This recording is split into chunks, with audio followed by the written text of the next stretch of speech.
जय हिंद मेरे प्यारे साथियों, स्वागत करता हूं आपके अपने YouTube चैनल टारगेट हब में। मैं एसपी चौधरी एक बार फिर आपके सामने हाजिर हुआ हूं रेलवे एनटीपीसी के प्रीवियस ईयर क्वेश्चन पेपर के साथ। जैसा कि आप सभी को पता है, हमने 29 पेपर है वो सोल्व कर लिए हैं। अगर वो पीछे वाली क्लासें आपने नहीं देखी है तो इस क्लास के आई बटन या फिर डिस्क्रिप्शन बॉक्स में उसका लिंक मिल जाएगा, वहां से जाकर के आप पीछे वाली क्लासें देख सकते हैं, या फिर आप प्लेलिस्ट में जाओगे तो कंटिन्यू सभी क्लासें आपको देखने को मिलेगी। चलिए शुरू करते हैं आज का सेशन। और आज अपन इस क्लास में 20 जनवरी 2021 को जो 10:30 बजे पेपर हुआ था उस पेपर का इस क्लास में सॉल्यूशन करने वाले हैं। तो बने रहेगा हमारे साथ में क्लास के एंड तक। जिसने भी क्लास को लाइक नहीं किया है तो एक बार क्लास को लाइक जरूर कीजिएगा ताकि हमारा भी मोटिवेशन बना रहे। और चैनल पर अगर आप नए हैं तो चैनल को सब्सक्राइब करें, पास में लगे बेल आइकन को जरूर दबाएं ताकि अपन जैसे ही नेक्स्ट वीडियो लेके आए तो उसका नोटिफिकेशन सबसे पहले आपके पास पहुंचे और आप तुरंत उसका लाभ उठा सको। पहला क्वेश्चन देखो भी आपके सामने है, निम्नलिखित में से कौन सी रूट 5 और रूट 7 के बीच आने वाली एक प्रिम्य संख्या है। अब आपको यहाँ पे रूट 5 और रूट 7 का मान पता होना चाहिए। भी रूट 5 और रूट 7 का मान कितना होता है ये आपको पता होना चाहिए। अगर अपन बात करते हैं रूट 5 का मान, रूट 5 का मान कितना होता है तो रूट 5 का मान है वो आपका होता है 2.236, ठीक है। और रूट 7 का जो मान होता है आपका वो कितना होता है भी, वो होता है 2.64 और 5, 2.645 होता है, ठीक है। अब इन दोनों के बीच में आने वाली संख्या, इन दोनों के बीच में आने वाली प्रिम्य संख्या कौन सी है वो आपको बताना है। तो यहां पे इसको अगर आप सोल्व आउट करोगे तो ये हो जाए 500 का 20 यानी 21/5 हो सकता है ये। और ये हो जाएगा 5 एकम 5 और 1 6/5 हो जाएगा। और ये हो जाएगा 2 5 10 और 12/5।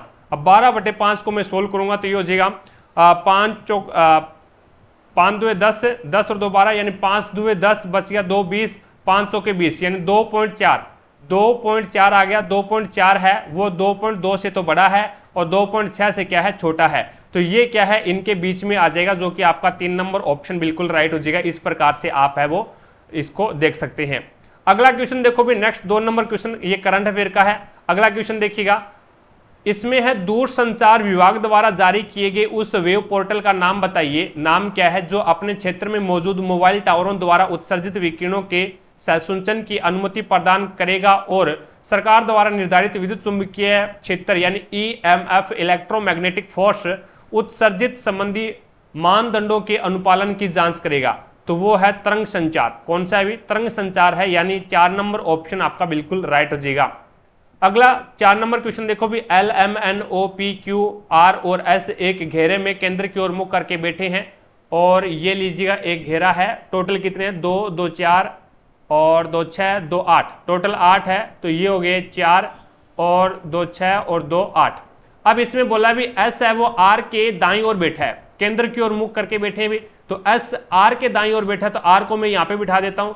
और S है वो R के दाईं ओर बैठा तो R का दायां ये होगा तो S यहाँ पे आ जाएगा। P है वो N के बाईं ओर बगल में बैठा है तो एक बार इसको होल्ड पे रखो। R यहाँ पे है तो यहाँ पे देखो भी R है वो O के दाईं ओर बैठा है। O का दायां कौन सा हो जाएगा, तो O को मैं यहाँ पे बिठाऊं तो O के दायां यानी ये होगा। और R है वो O के दाईं ओर बैठा है और O है वो N के दाईं ओर बैठा है भी। तो N का दायां कौन सा होगा, तो N का दायां ये नीचे वाला होगा। तो दायां यहाँ पे N के दाईं ओर। और किसके लिए आया है, ये और है वो आपके R के लिए आया है भी। ये और है वो R के लिए आया है। कहने का मतलब ये है भी, और O है वो N के दाईं ओर, सॉरी। तो यहां पे ये और यहां पे 2 कैंडिडेट दे रखे हैं भी पहले से ही, ऑलरेडी पहले से ही आपको 2 कैंडिडेट दे रखे हैं। तो यहां पे ये क्या है, दूसरा वाक्य आ गया एक प्रकार से। यदि Q S के दाईं ओर बैठा है, Q है ना वो S के दाईं ओर बैठा है, तो Q S के दाईं ओर बैठा तो S का दायां ये होगा तो Q यहां पे आ जाएगा भी। और बैठा है तो M के दाईं ओर कौन बैठा है ये बताना है। तो पहले ये आपने होल्ड पे रखा था तो इसको देखो, P है वो N के बाईं ओर बैठा है। N का बायां कौन सा होगा, ये ऊपर वाला, P यहां पे आ जाएगा। और L के दाईं ओर बैठा है तो L यहां पे आ जाएगा, तो L के दाईं ओर है भी। अब ये और किसके लिए आया है, तो ये और है वो P के लिए आया है भी। P है वो N के तो बाईं ओर है और L के दाईं ओर है। अब यहाँ पे एक कैंडिडेट बच गया, वो कौन सा बचा है तो वो देख लो, M आ गया क्या, M नहीं आया तो M यहाँ पे आ जाएगा।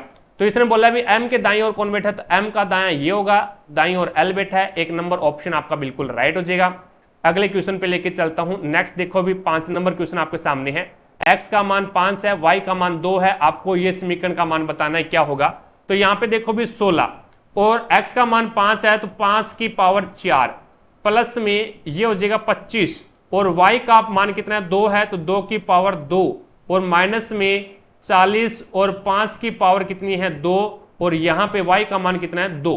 ठीक है, अब देखो भी 16 और 5 की पावर 4 कितनी होती है तो 5 पंजे 25, 25 पंजे 125 और 125 पंजे कितना होता है भी 625 होता है, 16 इंटू 625। ठीक है, प्लस में 25 का और यहाँ पे 2 की पावर 2 है तो ये 4 हो जाएगा, 25 चौका 100 तो यहाँ पे कितना हो जाएगा 100, माइनस में ये हो जाएगा 40 इंटू 5 की पावर 2 यानी 25 इंटू 2 तो ये हो जाएगा 25 का 2 के साथ में गुना 50, 50 का 40 के साथ में गुना तो ये कितना हो जाएगा 2000 माइनस में 100 और ये हो जाएगा 16 पंजे 80, 8 16 2 32 और 8 40, 4 16 चौके 64 और 4 68 यानी ये आपके पास में सही कर दिया 16 चौके 96 और ये हो जाएगा आपके पास में 10,000।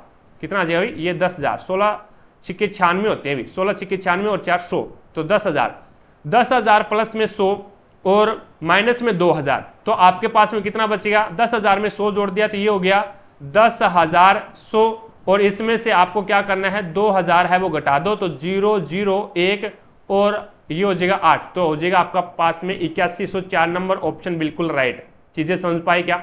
अगला देखो भी निम्नलिखित में से कौन सा देश ब्रिक्स समूह का सदस्य नहीं है तो श्रीलंका है वो ब्रिक्स समूह का सदस्य नहीं है, 2 नंबर ऑप्शन आपका बिल्कुल राइट हो जाएगा। बाकी भारत, ब्राजील, दक्षिण अफ्रीका ये क्या है ब्रिक्स के कैंडिडेट है भी, ब्रिक्स के समूह है। और इसके अंदर अपन बात करें तो जो दक्षिण अफ्रीका है ब्रिक्स के अंदर है वो 2009 के अंदर ऐड हुआ था भी। ठीक है, साउथ अफ्रीका। अगला क्वेश्चन देखो भी नेक्स्ट आपके सामने है अक्टूबर 2020, ये करंट अफेयर का है। अगला क्वेश्चन देखिएगा, यदि माध्य बराबर ब्रैकेट 3 माध्य का माइनस में बहुलक बट्टा पी है तो पी का मान क्या होगा। एक फॉर्मूला में आपको ग्रुप डी से बताता आ रहा हूं, ग्रुप डी के अंदर बहुत ज्यादा काम आने वाली चीज है, एक क्वेश्चन प्रत्येक पेपर के अंदर पूछा जाता है और ये फॉर्मूला होता है 2 माध्य एक्स बार यानी माध्य 2 माध्य बराबर क्या 2 माध्य प्लस में क्या होता है 2 माध्य प्लस में 2 माध्य प्लस में बहुलक यानी बहुलक को z से दर्शाया जाता है, बराबर क्या होता है 3 माध्य का होता है। ये फॉर्मूला होता है भी 2 माध्य एक्स बार से माध्य को दर्शाते हैं, z से बहुलक को दर्शाते हैं और m से माध्यिका को दर्शाते हैं। तो 2 माध्य प्लस में बहुलक बराबर 3 माध्य का होता है। अब इस क्वेश्चन के अकॉर्डिंग आपको बताना है p का मान क्या होगा। देखो भी माध्य बराबर क्या है तो माध्य बराबर 3 माध्य का है, 3 माध्य का और माइनस में क्या है z यानी बहुलक और अपॉन में क्या है इसके n लगा हुआ है। अब ये n है वो यहाँ पे क्या है भी भाग में है, इधर जाएगा तो गुणा में हो जाएगा तो ये हो जाएगा n माध्य बराबर। अब ये z यहाँ पे क्या है भी z यहाँ पे माइनस का है, बराबर से दूसरी साइड में आएगा तो ये प्लस का हो जाएगा तो प्लस में z बराबर में 3 माध्य का, बराबर में 3 माध्य का। अब देख लो अब n का मान कितना होगा तो n का मान 2 होगा भी, क्योंकि फॉर्मूला आपके पास में ये होता है। तो 2 माध्य प्लस में z प्लस में 2 माध्य प्लस में z बराबर में 3 माध्य का होता है तो यहाँ पे आपका n का मान 2 आ जाएगा, 2 नंबर ऑप्शन आपका बिल्कुल राइट हो जाएगा। अगला क्वेश्चन देखो भी 100 सेबों के नमूने में से एक सेब के औसत भार की गणना 104 केजी है, यानी औसत भार यानी औसत भार मान लो या फिर टोटल मान लो, कोई दिक्कत नहीं है भी। एक सेब का औसत क्या होता है वो सेब का भारी होता है, तो यहाँ पे एक सेब का जो एक एप्पल है उसका भार कितना है तो ये आपके पास में आ गया 104 ग्राम के रूप में की गई। बाद में यह पाया गया कि कांटे ने प्रत्येक सेब का भार है वो 20 ग्राम कम बताया है, प्रत्येक सेब का भार 20 ग्राम कम बताया तो इसका मतलब है वो 20 ग्राम भार ज्यादा है। तो यहाँ पे भार कितना हो जाएगा तो ये हो जाएगा आपके पास में 124 ग्राम। तो उस नमूने में एक सेब का सही औसत भार क्या है तो 124 ग्राम हो जाएगा, जो कि आपका राइट आंसर होगा 2 नंबर ऑप्शन। आगे देखो, महात्मा गांधी ने दक्षिण अफ्रीका में कौन सा अखबार शुरू किया था तो इंडियन ओपिनियन, इंडियन ओपिनियन है ये महात्मा गांधी ने दक्षिण अफ्रीका में एक अखबार शुरू किया था, 1 नंबर ऑप्शन आपका बिल्कुल राइट हो जाएगा। अगला क्वेश्चन देखो भी 14 सेंटीमीटर और 7 सेंटीमीटर त्रिज्याओं वाले 2 सकेंद्रित वृत्तों के बीच घिरे छल्ले जैसी आकृति वाले क्षेत्र का क्षेत्रफल के मान क्षेत्रफल बताना। देखो पीछे वाली क्लास में भी मैंने एक बढ़िया सा ट्रिक बताया था आपको। ये सकेंद्रित वृत्त का मतलब होता है एक ही केंद्र हो, 2 वृत्त ऐसे 2 वृत्त जिनका एक ही केंद्र हो, तो तो यहाँ पे बाहरी जो त्रिज्या आपको वो कितनी है 14 दे रखी है, और जो आंतरिक त्रिज्या वो कितनी दे रखी है 7 दे रखी है। और ये जो एक प्रकार से क्या बना हुआ है, एक छल्ले जैसी आकृति बनी है ये, तो इसका आपको क्या करना है, क्षेत्रफल ज्ञात करना है। अब बड़े वाले वर्त में से अंदर वाला वर्त का क्षेत्रफल घटा दो तो आपका ये जो सर्कल है वो आ जाएगा। अब इसके अंदर आपको क्या है, आपको ट्रिपलेट के आधार पर इस प्रकार से याद रखना है भी, यानी अगर किसी वर्त की त्रिज्या 7 है तो उसका रेडियस होगा 44 और उसका क्षेत्रफल होगा 154। अगर किसी वर्त का त्रिज्या 14 है तो उसका रेडियस है वो परिधि है वो कितनी हो जाएगी 88, और यहां पे उसका क्षेत्रफल कितना हो जाएगा 616। बस उसके बाद में अगर किसी वर्त की त्रिज्या है वो 21 है तो उसका परिधि कितनी हो जाएगी, तो परिधि हो जाएगी उसकी 136, और यहां पे क्षेत्रफल कितना हो जाएगा 1386। अगर किसी वर्त की परिधि त्रिज्या है वो 28 है तो उसकी परिधि कितनी हो जाएगी, तो 176, ये 132 होगा भी, ये 132 होगा 176, और यहां पे हो जाएगा 24, 64 और 35 है तो उसकी परिधि है वो 220 होगी, और ये हो जाएगा 38, 50। चीजें समझ पाए क्या। अब देखो भी आपके पास में त्रिज्या 7 भी है और 14 भी है, तो इनका अंतर आपको पूछा है क्षेत्रफल का। यहाँ पे 154 है और यहाँ पे कितना है 616 है, तो 616 में से 154 घटा दो तो ये 2, 11 में से 5 गया 6, और यहाँ पे बच गया 5 में से 1 गया 4, 462, जो कि आपका राइट आंसर होगा 3 नंबर ऑप्शन। बस, या फिर आप ये करो भी पाई आर स्क्वायर पहले का निकाल लो और फिर पाई आर स्क्वायर दूसरे का निकाल लो और आपस में घटा दो। बस बात एक ही है, ये याद कर लो भी, बहुत काम में आने वाली चीजें हैं। आपका फ्रेंड है वो 1 मिनट के अंदर सॉल्व करेगा, आप है वो उसे 5 सेकंड के अंदर उड़ा दोगे, बस इतना फर्क हो जाएगा, 55 सेकंड का फर्क आ जाएगा दोनों के बीच में। आगे देखो भी नेक्स्ट, यदि 51 और 85 का महत्तम समावर्त है 51m माइनस 85 के रूप में निरूपित किया जाता है तो m का मान आपको बताना है। देखो भी एक संख्या आपके पास में 51 है और एक संख्या आपके पास में 85 है, दोनों का आपको HCF क्या आ गया, HCF आपके पास में दोनों का क्या आ गया, तो आप 51 को क्या लिखते हैं, आप 51 को लिखते हैं 17 × 3, 17 × 51, और 85 को क्या लिखते हैं 17 × 5। तो यहाँ पे दोनों के बीच में HCF कितना आ गया 17 आ गया। हमारे अनुसार HCF 17 है, लेकिन वो भाई साहब बोल रहा है 51m माइनस में 85 है, तो यहाँ पे क्या होगा, ये जो 85 है ये यहाँ पे माइनस का बराबर से दूसरी साइड में जाएगा तो ये प्लस का हो जाएगा, तो 51m बराबर में क्या हो जाएगा 85 प्लस में 17, 7 और 5 12, 5 8 और 1 9 और 1 10, यानी 102 आ गया। अब 51m बराबर यानी 51m बराबर में आपके पास में 102 आ गया, तो m बराबर में क्या आएगा, तो 51 इसके भाग में आ गया, 51 एकम 51, 51 दुए 102, यानी m का मान 2 आ गया। 4 नंबर ऑप्शन आपका बिल्कुल राइट हो जाएगा। अगला क्वेश्चन देखो भी नेक्स्ट आपके सामने है, √2 और √3 का गुणनफल क्या होगा, तो आपस में गुणनफल कराओगे तो √6 आ जाएगा, और √6 क्या है अप्रिमेय संख्या है। जो भी रूट के अंदर जो भी संख्याएं होती है वो क्या होती है अप्रिमेय संख्याएं होती है। आप बोलो क्या √4 अप्रिमेय संख्या क्या, नहीं, क्योंकि ये 2 के रूप में बाहर आ जाती है।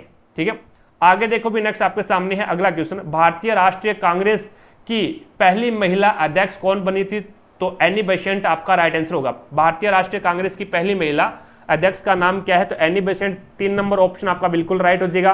प्रथम 8 विषम प्राकृत संख्याओं के माध्य कितना होगा, माध्य बोल दो या फिर औसत बोल दो, बात तो बराबर ही है, माध्य ज्ञात कर लो या फिर औसत ज्ञात कर लो। अब प्रथम 8 विषम संख्याएं हैं, प्रथम 8 विषम संख्याएं हैं, तो इसका मतलब क्या हो गया, इसका मतलब ये हो गया फिर फॉर्मूला होता है n प्लस में 1/2, n प्लस में 1/2, तो इसका मतलब हो गया भी प्रथम 8, अगर आप इससे क्या है सम संख्या का भी औसत निकाल सकते हैं, और इससे आप क्या है विषम संख्या का भी औसत निकाल सकते हैं।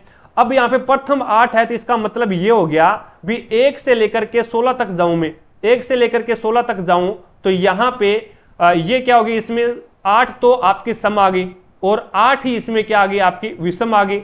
अब विषम आ गई तो इसके लिए आपको n का मान क्या चाहिए, तो n का मान है वो इसमें से विषम संख्या कौन सी है, तो जस्ट इसकी छोटी यानी 15 एक विषम संख्या है। अगर आप यहाँ पे ये बोलते हो सर 17 भी हो सकता है, 17 ये 9वीं विषम संख्या है, 8वीं नहीं है, ये 9वीं विषम संख्या है, तो यहाँ पे 15 क्या होगी, 15 ये कौन सी है, लगातार 8वीं विषम संख्या होगी, यानी 15 n का मान कितना आ गया 15 प्लस में 1/2, तो 15 में 1 जोड़ा तो 16 में 2 का भाग दिया तो 8, तो यहाँ पे इसका माध्य या फिर औसत कितना आ गया, तो 8 आ गया। 4 नंबर ऑप्शन आपका बिल्कुल राइट हो जाएगा। आगे देखो भी नेक्स्ट आपके सामने है। अब इसके अंदर आपको पूछा गया है, ये आपको दे रखा है कोड, और यहां पे आपको blue cat is cloud, blue cat is cloud का पूछा है। अब देखो भी horse are cat, cat is blue, तो इसके अंदर आपको एक तो कैट है, यहां पे कॉमन आ रहा है अभी, कैट कॉमन आ रहा है, और इसमें क्या कॉमन आ रहा है अभी, यहां पे टी कॉमन आ रहा है अभी, ये देखो टी, और यहां पे भी क्या है टी है, तो टी कॉमन आ गया। उसके बाद में इसकी बात करूं, उसके बाद में पहले और तीसरे के अंदर देखो भी पहले और तीसरे में क्या कॉमन आ रहा है, तो यहां पे आपका कॉमन आ रहा है, पहले और तीसरे के अंदर तो कुछ कॉमन नहीं आ रहा, लेकिन दूसरे और तीसरे के अंदर देखो एक तो आपका इज कॉमन आ गया, यहाँ पे इज है, और एक आपका है वो ब्लू कॉमन आ रहा है। तो कहने का मतलब है भी ब्लू इसमें क्या है, एक नंबर पे है, ब्लू है वो इसमें क्या है, एक नंबर पे है, और यहाँ पे लास्ट में है। तो ये जेड देखो यहाँ पे लास्ट में है और यहाँ पे एक नंबर पे है, तो इसका मतलब क्या है, ब्लू का जेड हो गया, ब्लू का कोड है वो जेड हो गया। और उसके बाद में यहाँ पे इज का जो कोड होगा ना वो कौन सा हो जाएगा, तो यहाँ पे इज 2 नंबर पे है और यहाँ पे भी 2 नंबर पे है, तो आपका एम है वो क्या है, 2 नंबर पे आ रहा है, तो इज का कोड क्या हो गया, इज का कोड एम हो गया। अब ब्लू का मतलब, ब्लू का कोड है जेड, कैट का कोड क्या है टी, और उसके बाद में इज का कोड क्या है, तो इज का कोड है एम, और क्लाउड फिर एक बच गया आपका क्लाउड, क्लाउड का हो जाएगा एस, तो आपका आ जाएगा एस। तो आपका राइट आंसर क्या होगा, ZTMS, यानी एक नंबर ऑप्शन आपका बिल्कुल राइट हो जाएगा। अगला क्वेश्चन देखो भी नेक्स्ट आपके सामने है। अब इसके अंदर है वो आपको स्टेटमेंट दे रखा है, कुछ घास हरे हैं, कुछ आपके जो घास है वो हरे को काटेगा भी हरे हैं, और उसमें बोला भी समस्त हरा है वो लाल है, सारा का सारा जो हरा है वो किस में आ जाएगा, लाल के अंदर आ जाएगा, तो ये लो लाल आ गया। अब देखो भी इसमें से कौन सा कथन निहित नहीं है वो आपको बताना है, इसमें निहित नहीं है। कुछ हरा घास है क्या, तो हरे वाला, कुछ हरा यानी हरे वाला है वो घास वाले को काट रहा है क्या, बिल्कुल सही है। समस्त लाल हरा है क्या, यानी सारा का सारा जो लाल वाला डायग्राम है वो हरे में आ रहा है क्या, नहीं आ रहा, क्योंकि सारा का सारा हरा है वो लाल में आ रहा है, लेकिन सारे का सारा लाल हरे के अंदर नहीं आएगा। कुछ घास लाल और हरा हो सकता है क्या, तो कुछ जो घास है वो लाल को भी काट रहा है और हरे को भी काट रहा है, ये भी बिल्कुल सही है। और कुछ घास लाल है क्या, तो घास वाला डायग्राम लाल वाले को काट रहा है, तो यहाँ पे ये भी सही है। तो आपका यहाँ पे गलत कौन सा है, तो 2 नंबर ऑप्शन बिल्कुल गलत है इसमें। आगे देखो भी नेक्स्ट आपके सामने है, उस प्रसिद्ध जीव वैज्ञानिक का नाम बताइए जिसे गोलापागोस द्वीप समूह के नाम से जुड़ा है, यानी उस जीव वैज्ञानिक का नाम बताइए, उस जीव वैज्ञानिक का नाम बताइए जिससे गेलापागोस द्वीप समूह का नाम जुड़ा है, तो वो आपका राइट आंसर होगा चार्ल्स डार्विन। नाम क्या हो जाएगा, चार्ल्स डार्विन, यानी 4 नंबर ऑप्शन आपका बिल्कुल राइट हो जाएगा।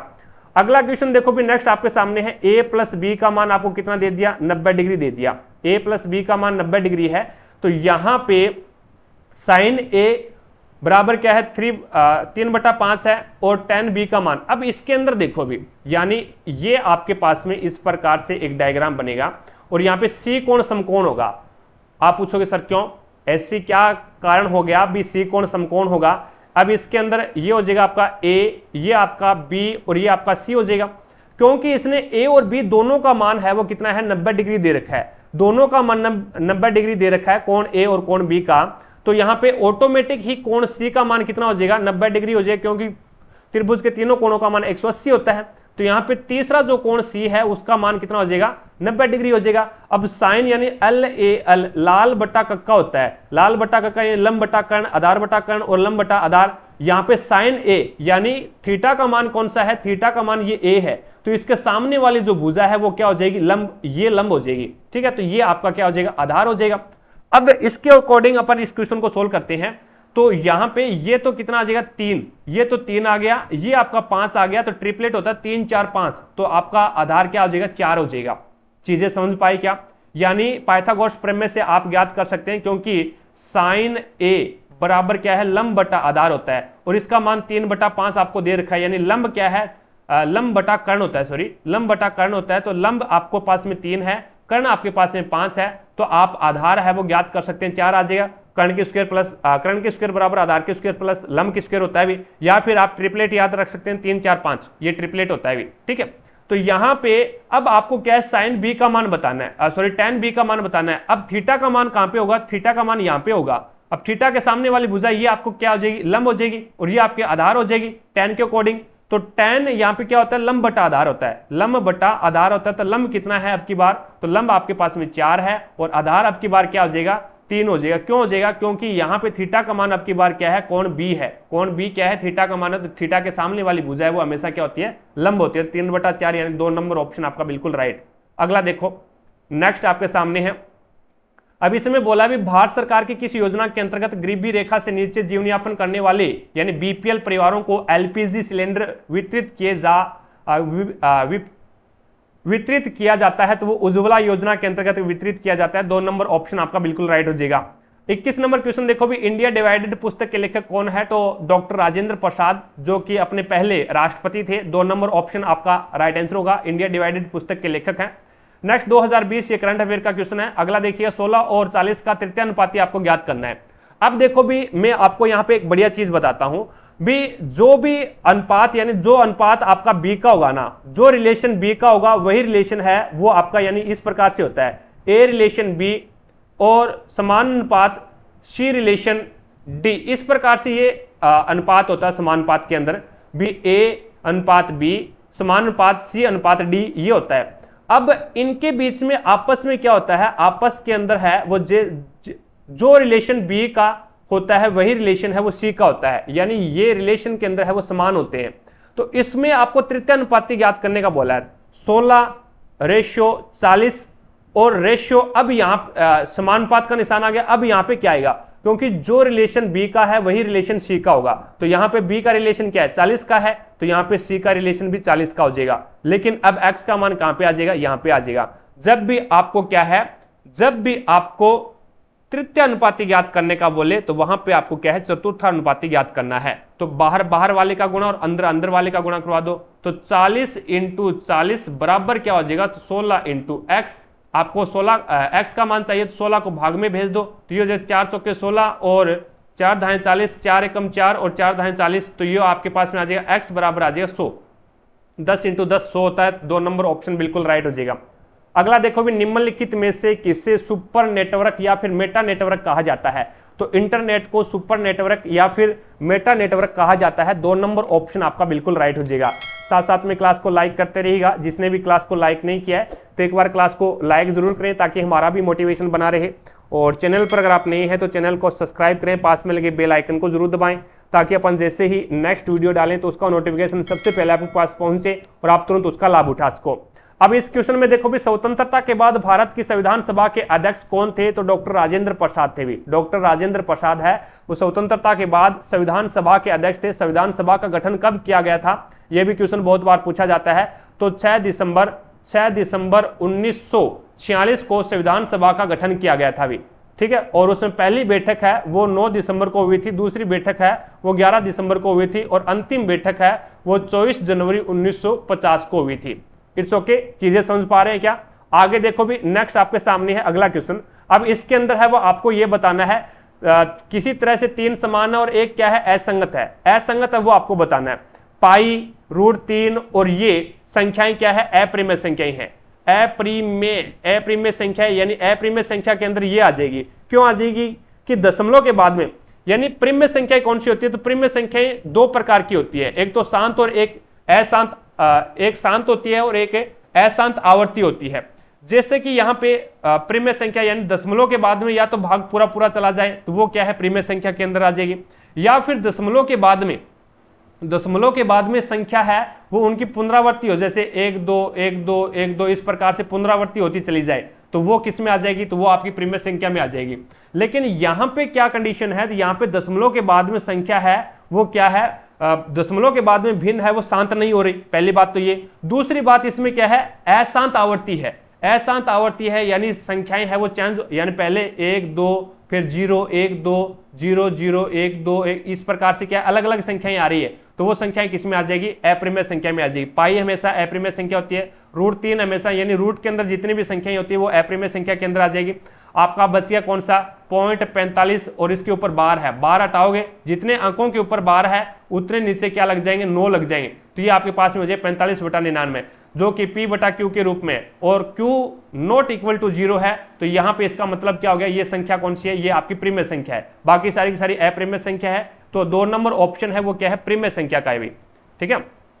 आगे देखो भी नेक्स्ट आपके सामने है, असंगठित कार्यबल को राष्ट्रीय पेंशन योजना में जोड़ने हेतु प्रोत्साहित करने के लिए जून 2015 में निम्नलिखित में से कौन सी वित्तीय समावेश योजना का शुभारंभ किया गया था? तो वो आपका राइट आंसर होगा अटल पेंशन योजना का, यानी 2 नंबर ऑप्शन आपका बिल्कुल राइट हो जाएगा।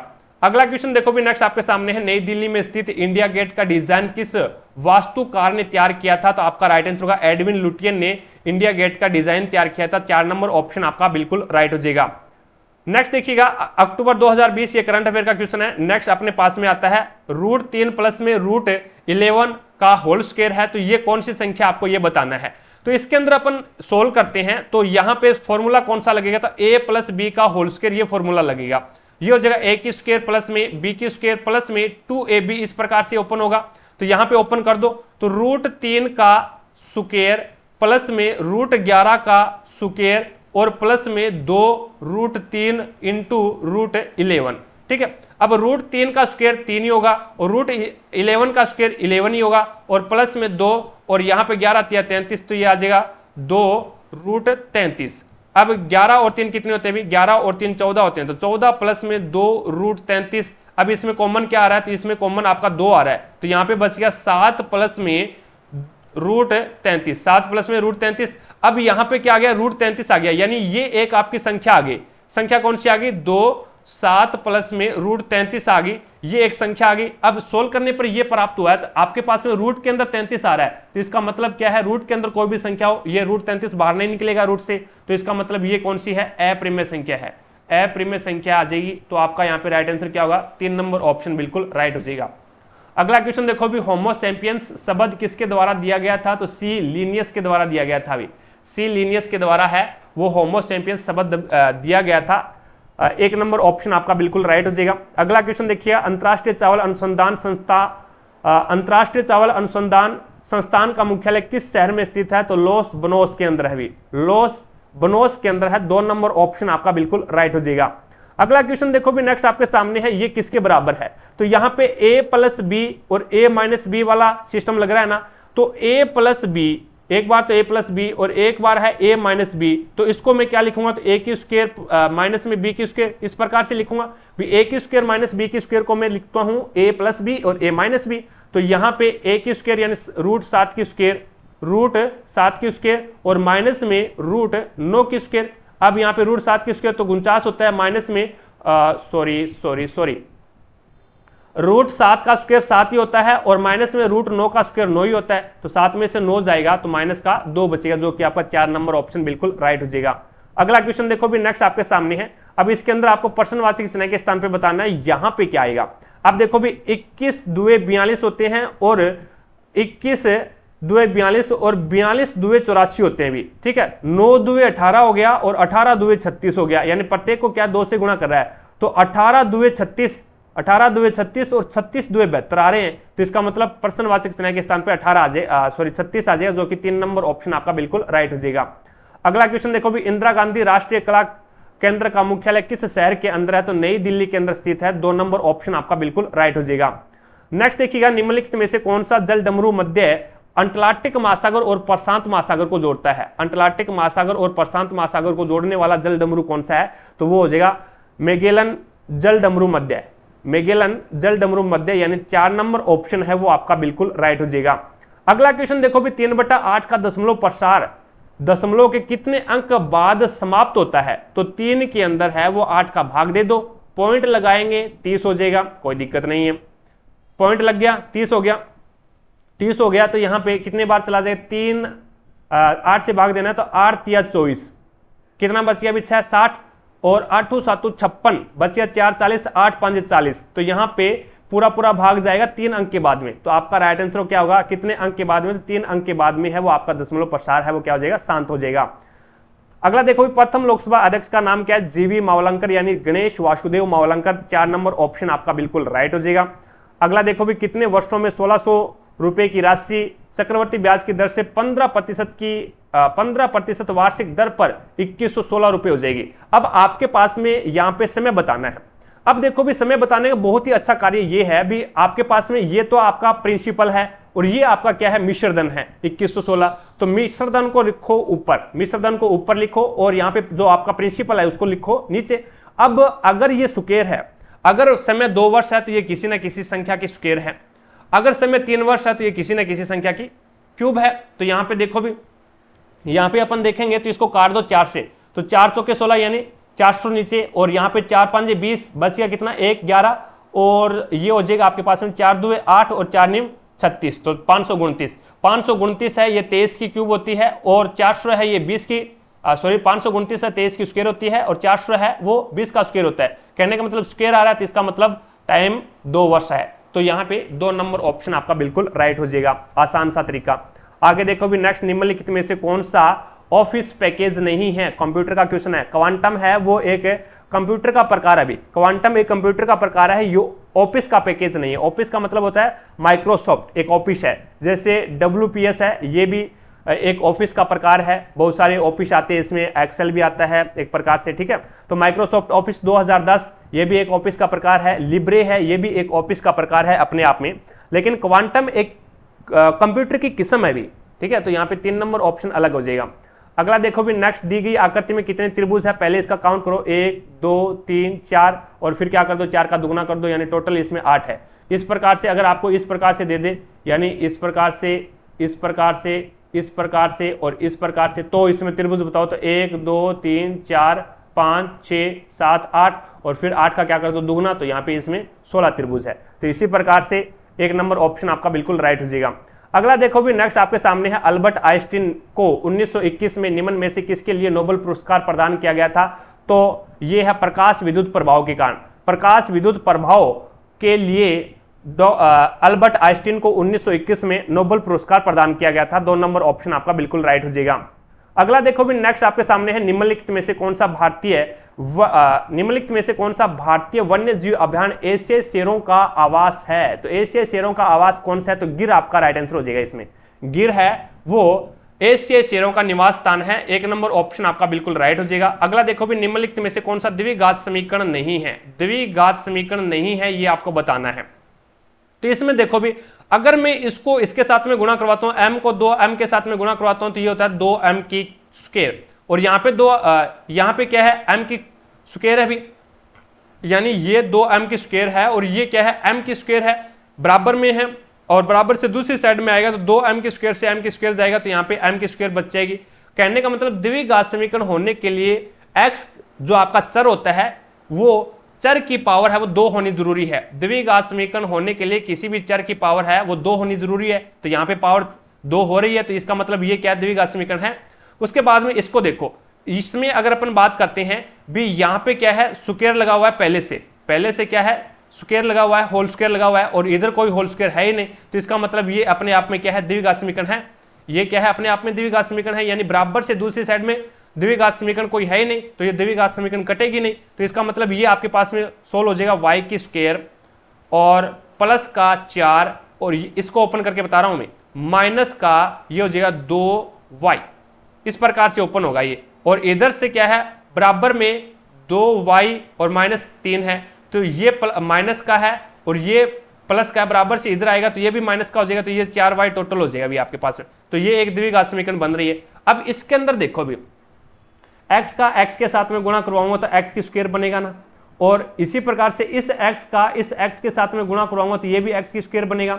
तो बीच में निशान किसका है, बराबर का है, तो ये प्लस का है, बराबर से इधर आएगा तो माइनस का होगा, तो ये x की पावर 2 और x की पावर 2 कैंसिल हो गया। तो इसका मतलब यहां पे पावर नहीं आ रही, यहां पे x की पावर 2 नहीं आ रही है, तो इसका मतलब x का यानी ये क्या है द्विघात समीकरण नहीं हो सकती। अब आप बोलोगे सर इसमें देखो, इसमें इसको ओपन करते हैं ना, तो ये आपके पास में ओपन होता है a माइनस बी की होल क्यूब है, तो ये हो जाएगा a की क्यूब माइनस में b की क्यूब, और माइनस का ये आपके पास में हो जाएगा 3ab, और यहाँ पे होता है a माइनस बी, इस प्रकार से ये ओपन होता है।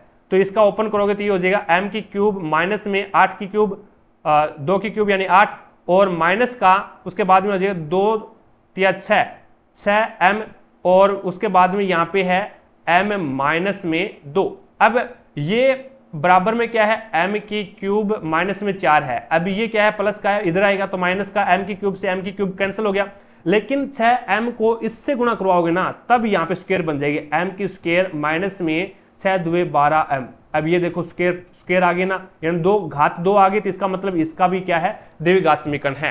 तो इसमें ओनली फॉर 3 नंबर ऑप्शन का द्विघात समीकरण नहीं है, बाकी सभी का द्विघात समीकरण बन रहा है अभी। आगे देखो, विकल्पों में से कौन सी धारणा निम्न कथनों से निहित नहीं है। तो यहाँ पे आपको स्टेटमेंट दे रखा है, सभी विस्फोटक ध्वनि है, सारे के सारे वी है, वी से विस्फोटक, सारे के सारे विस्फोटक है वो किस में आ जाएंगे, डी से ध्वनि में आ जाएंगे। और कुछ बम है वो विशेषकर ध्वनि है, कुछ जो आपके बम है वो विशेषकर ध्वनि है, तो बी से बम बन गया और वो विशेषकर क्या है, ध्वनि है। और कुछ प्रकाश बम है परंतु ध्वनि नहीं है, कुछ जो आपके प्रकाश है वो क्या है, बम है परंतु क्या है, ध्वनि नहीं है। तो इसका मतलब पी से प्रकाश है वो बम को काटेगा लेकिन ध्वनि वाले डायग्राम की ओर से नहीं काटेगा। अब यहाँ पे देखो भी इसने पूछा क्या है, तो इसने पूछा है कौन सा जो आपका निष्कर्ष है, नीचे जो निष्कर्ष दिया रखा है वो सही है, वो आपको बताना है। अब इसके अकॉर्डिंग अपन देखते हैं, कुछ विस्फोटक प्रकाश है क्या, वी से विस्फोटक प्रकाश वाले को काट रहा है क्या, नहीं काट रहा तो कैंसिल करो। कुछ ध्वनि केवल बम है क्या, कुछ ध्वनि है, कुछ जो आपकी ध्वनि है वो केवल बम है क्या, तो ये देखो ये वाला जो डायग्राम है वो बम और ध्वनि, ओनली फॉर बम और ध्वनि का ही है, तो बिल्कुल सही बात है, अभी बम और ध्वनि का है, डी से ध्वनि और बी से बम। आगे देखो भी नेक्स्ट आपके सामने है अगला, कुछ बम विस्फोटक है, कुछ जो आपके बम है, बी से बम है वो विस्फोटक हो सकते हैं क्या, थोड़ा सा छोटा कर लेता हूं। तो इसमें देखो भी बी से बम है और वी से ध्वनि है, तो कुछ बम विस्फोटक हो सकते हैं, वी से विस्फोटक, वी से विस्फोटक बन रहा है यहाँ पे, वी से विस्फोटक है वो बम हो सकते हैं क्या, विस्फोटक वाला बम को काट रहा है क्या, नहीं काट रहा तो कैंसिल करो इसको। सभी ध्वनियां विस्फोटक है, सारी की सारी जो आपकी ध्वनियां हैं वो विस्फोटक के अंदर आ रही है क्या, नहीं आ रही, सारे के सारे विस्फोटक ध्वनि के अंदर आ रहे हैं, सारी की सारी ध्वनियां विस्फोटक के अंदर नहीं आ रही, तो इसका मतलब ये आपका कैंसिल हो गया अभी, ठीक है। तो इसी प्रकार से इसके अंदर है वो आपका ऑप्शन नंबर 2 है वो राइट हो जाएगा अभी, ठीक है। आगे देखो भी नेक्स्ट आपके सामने है, इसमें आपको बोला गया है भी यदि 10 कमीज का क्रय मूल्य 8 कमीज के विक्रय मूल्य के बराबर है, यानी 10 का क्रय मूल्य यानी सीपी कॉस्ट प्राइस बराबर है 10 का कॉस्ट प्राइस 8 के एसपी के बराबर है, यानी सेलिंग प्राइस के बराबर है, यानी 10 का क्रय मूल्य है वो 8 के विक्रय मूल्य के बराबर है। अब यहां से विक्रय मूल्य और क्रय मूल्य निकाल लो, विक्रय मूल्य आपको जो क्रय मूल्य है वो आपको दूसरी साइड में मिलेगा और जो विक्रय मूल्य है वो आपको दूसरी साइड में मिलेगा, तो इसका मतलब हो गया भी 8 इसका क्या है, क्रय मूल्य है, और एसपी यानी सेलिंग प्राइस इसका कितना है, 10 है, 8 में खरीदा और 10 में बेच दिया, 2 का लाभ कितने के ऊपर, 8 के ऊपर इंटू 100, तो यहाँ पे हो जाएगा 2 एकम 2, 2 चौके 8, 4 एकम 4, 25 चौका 100, तो 25% का क्या आ जाएगा, लाभ आ जाएगा। 2 नंबर ऑप्शन आपका बिल्कुल राइट हो जाएगा। अगला क्वेश्चन देखो भी नेक्स्ट आपके सामने, स्टाइलिस को 81 लिख रहा है ये, ठीक है। तो इसी प्रकार से यहां पे इनके बीच में क्या रिलेशन है वो आपको बताना है और इनके बीच में आगे क्या रिलेशन होगा ये बताना है। अब एस देखो भी, एस आता है 19 पे, टी आता है 20 पे, वाई आता है 25 पे, एल आता है 12 पे, ई आता है 5 पे, आपस में 9 और 5 14 और 2 16 और 5 21, 2 2 2 4 2 6 और 2 8 यानी 81 हो रहा है। इसी प्रकार से इसका देखो भी, इसका योग भी 81 हो रहा है क्या, तो आर 18 और 18 36 और एक 37 हो गया, और आई आता है 9 पे, वी आता है 22 पे, और ए आता है 1 पे, और एल आता है 12 पे, 12 और 1 13 हो गया। अब इसको जोड़ोगे तो 9 और 7, 9 और 7 कितने होते हैं भी, 16, 9 और 7 16, 16 और 2 कितने होते हैं 18, 18 और 3 21, 2 3 और 2 5, 5 और 3 8, 81 हो रहे हैं। इसका मतलब क्या है, इनका भी योग 81 और इनका भी योग 81, तो यहाँ पे क्रैक का योग भी 81 होगा, तो अब सॉरी क्रैक CRACK है, इसका योग कितना होगा 36 होगा। तो इसमें से देखना है किसका योग 36 हो रहा है, तो यहाँ पे राइट को निकाल लो, RIDE इसको निकालो, तो R आता है 18 पे, और I आता है 9 पे, D आता है 4 पे, E आता है 5 पे। देखो भी 8 और 9 17 और 4 21, 21 और 5 कितने होते हैं भी 36, 21 और 5 26 यानी 2, और 2 और 1 3 यानी 36, इसका योग कितना हो रहा है 36 हो रहा है, तो इसका मतलब यहाँ पे राइट आपका राइट आंसर होगा। अगला क्वेश्चन देखो भी नेक्स्ट आपके सामने है, ये पॉइंट 2 3 और इसके ऊपर बार है, बार हटाओगे तो जितने अक्षरों के ऊपर बार है उतने ही नीचे क्या लग जाएंगे 9 लग जाएंगे, तो 23/99 हो जाएगा। 23/99 यानी P/Q के रूप में लिखी जाती है, और Q नॉट इक्वल टू 0 है, तो इसका मतलब ये क्या है प्रेम्य संख्या है। 2 नंबर ऑप्शन आपके बिल्कुल राइट हो जाएगा। अगला देखो भी प्रसिद्ध बांग्ला उपन्यास, प्रसिद्ध बांग्ला उपन्यास पथेर पांचाली के लेखक कौन है, तो विभूति भूषण पदोपाध्याय प्रसिद्ध बांग्ला उपन्यास है पथेर पांचाली के लेखक कौन है? तो विभूति भूषण बंदोपाध्याय, यानी 2 नंबर ऑप्शन इसमें आपका बिल्कुल राइट हो जाएगा। अगला क्वेश्चन देखो भी नेक्स्ट आपके सामने है, इसमें अभिकथन दे रखा है आपको, पेड़ गुरुत्वाकर्षण के विरुद्ध बढ़ते हैं, बिल्कुल सही बात है अभी। और प्रकृति गुरुत्वाकर्षण के नियम को नहीं मानती, बिल्कुल गलत बात है अभी। प्रकृति मानती है सबसे ज्यादा गुरुत्वाकर्षण के नियम को। तो यहाँ पे ए सत्य है, परंतु आर है वो क्या है? असत्य है। 2 नंबर ऑप्शन आपका बिल्कुल राइट हो जाएगा। अगला क्वेश्चन देखो भी, अक्टूबर 2020 करंट अफेयर का क्वेश्चन है। नेक्स्ट पे चलता हूं, इनमें से कौन सा भूमध्य सागर में स्थित सबसे बड़ा द्वीप है? तो वो सिसिली द्वीप हो जाएगा। भूमध्य सागर में स्थित सबसे बड़ा द्वीप कौन सा हो जाएगा? सिसिली द्वीप, यानी 3 नंबर ऑप्शन आपका बिल्कुल राइट हो जाएगा। क्लास को लाइक नहीं किया है तो क्लास को लाइक करें, चैनल पर नहीं है तो चैनल को सब्सक्राइब करें, पास में लगे बेल आइकन को जरूर दबाएं, ताकि अपन जैसे ही नेक्स्ट वीडियो लेके आए तो उसका नोटिफिकेशन सबसे पहले आपके पास पहुंचे और आप तुरंत उसका लाभ उठा सको। ज्यादा से ज्यादा शेयर करना भी अपने सभी दोस्तों के साथ में। अगला क्वेश्चन देखो भी नेक्स्ट आपके सामने है, सामान्य गेहूं का वानस्पतिक नाम क्या है? तो वानस्पतिक नाम है वो आपका, बायोटेक्निकल नाम पूछा है इसने, तो ट्रिटिकम एस्टिवम, ट्रिटिकम एस्टिवम है ये वानस्पतिक नाम हो जाएगा। 2 नंबर ऑप्शन आपका बिल्कुल राइट हो जाएगा। अगला देखो भी, गल्फ स्ट्रीम की खाड़ी से निकलती है, तो गल्फ स्ट्रीम है वो मैक्सिको की खाड़ी से निकलती है। भी मैक्सिको की खाड़ी से गल्फ स्ट्रीम निकलती है। 3 नंबर ऑप्शन आपका बिल्कुल राइट हो जाएगा। अगला देखो भी, यदि किसी बिल की राशि में 10% की कमी हो जाती है तो 279 का भुगतान किया जाता है, तो मूल बिल कितना था? तो 10% को फ्रैक्शन में चेंज करो, 1/10, ठीक है। 1/10 यानी 10 इसका क्या है? मूल है, और 1 की क्या हो जाती है? कमी। तो यहां पे भुगतान कितने का करता है? 9 का। तो हमारे अनुसार 9 का भुगतान कर रहा है, लेकिन वो बोल रहा है 279 का भुगतान कर रहा है। 279, तो 1 का मान कितना हो जाएगा? तो 9 3 27 और 9 1 9, 1 का मान 1 का मान 31 आ गया। आपको बताना क्या है? मूल बिल हमारे अनुसार कितना है? 10 है। तो 1 का मान 31 है, 10 का मान कितना हो जाएगा? 10 से गुणा, 310, यानी 3 नंबर ऑप्शन आपका बिल्कुल राइट। अगला देखो भी नेक्स्ट आपके सामने है, जल, यानी पंप से जल को निकाला जाता है। तो यहां से रक्त को किससे निकालते हैं? तो हार्ट से, हृदय से, यानी हृदय है वो अपना पंप करेगा, तो वो क्या है? रक्त को बाहर निकालेगा और रक्त को अपने शरीर के अंदर भेज देगा, फिर शरीर के अन्य भागों में भेजेगा। भेजने का कार्य कौन करता है? हमारा हार्ट करता है। इसी प्रकार से पंप है वो जल को अन्य भागों में भेजने का कार्य करता है। तो यहां पे 1 नंबर ऑप्शन आपका बिल्कुल राइट हो जाएगा। अगला क्वेश्चन देखो भी, 400 मीटर लंबी ट्रेन 60 किलोमीटर पर घंटे की चाल से यात्रा कर रही है।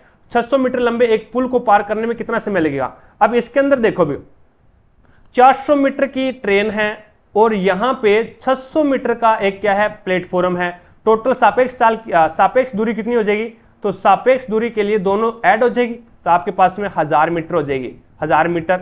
अब इसके अंदर 60 किलोमीटर पर घंटा है, 60 किलोमीटर पर घंटा है, तो इसको आप मीटर प्रति सेकंड में चेंज कर लो। मीटर प्रति सेकंड में चेंज करोगे तो ये कितना आ जाएगा आपके पास में? 60 इंटू मीटर प्रति सेकंड में 5/18 से गुणा करना पड़ेगा, तो ये आपके पास में कन्वर्ट होगी।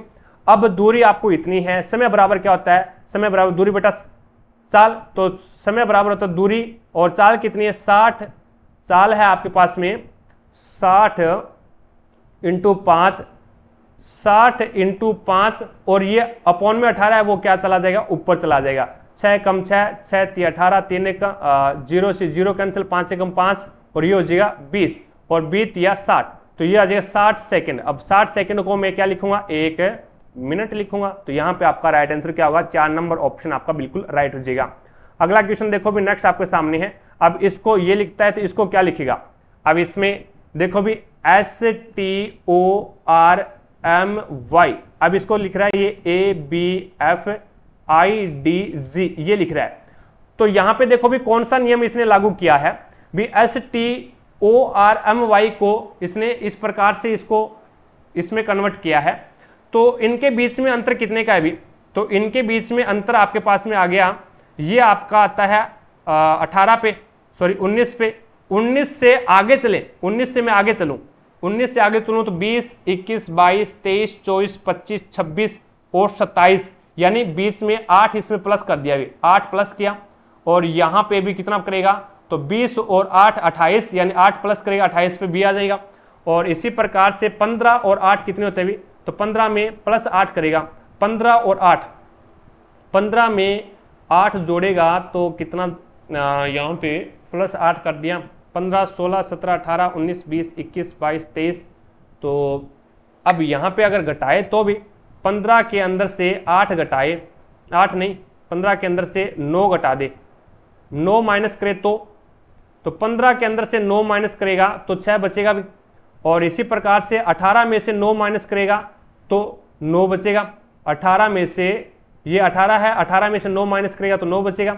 अब इसके अंदर देखो भी यहाँ पे पहले प्लस 8 किया, दूसरे में प्लस 8 किया, तीसरे के अंदर माइनस 9 किया और चौथे के अंदर माइनस 9 किया। अब यहाँ पे ये आता है 13 पे और 13 में से 4 पे आ गया ये, तो यहाँ पे कितना माइनस किया भी इसने, 13 में से 4 पे आ गया तो 9 माइनस किया भी इसने।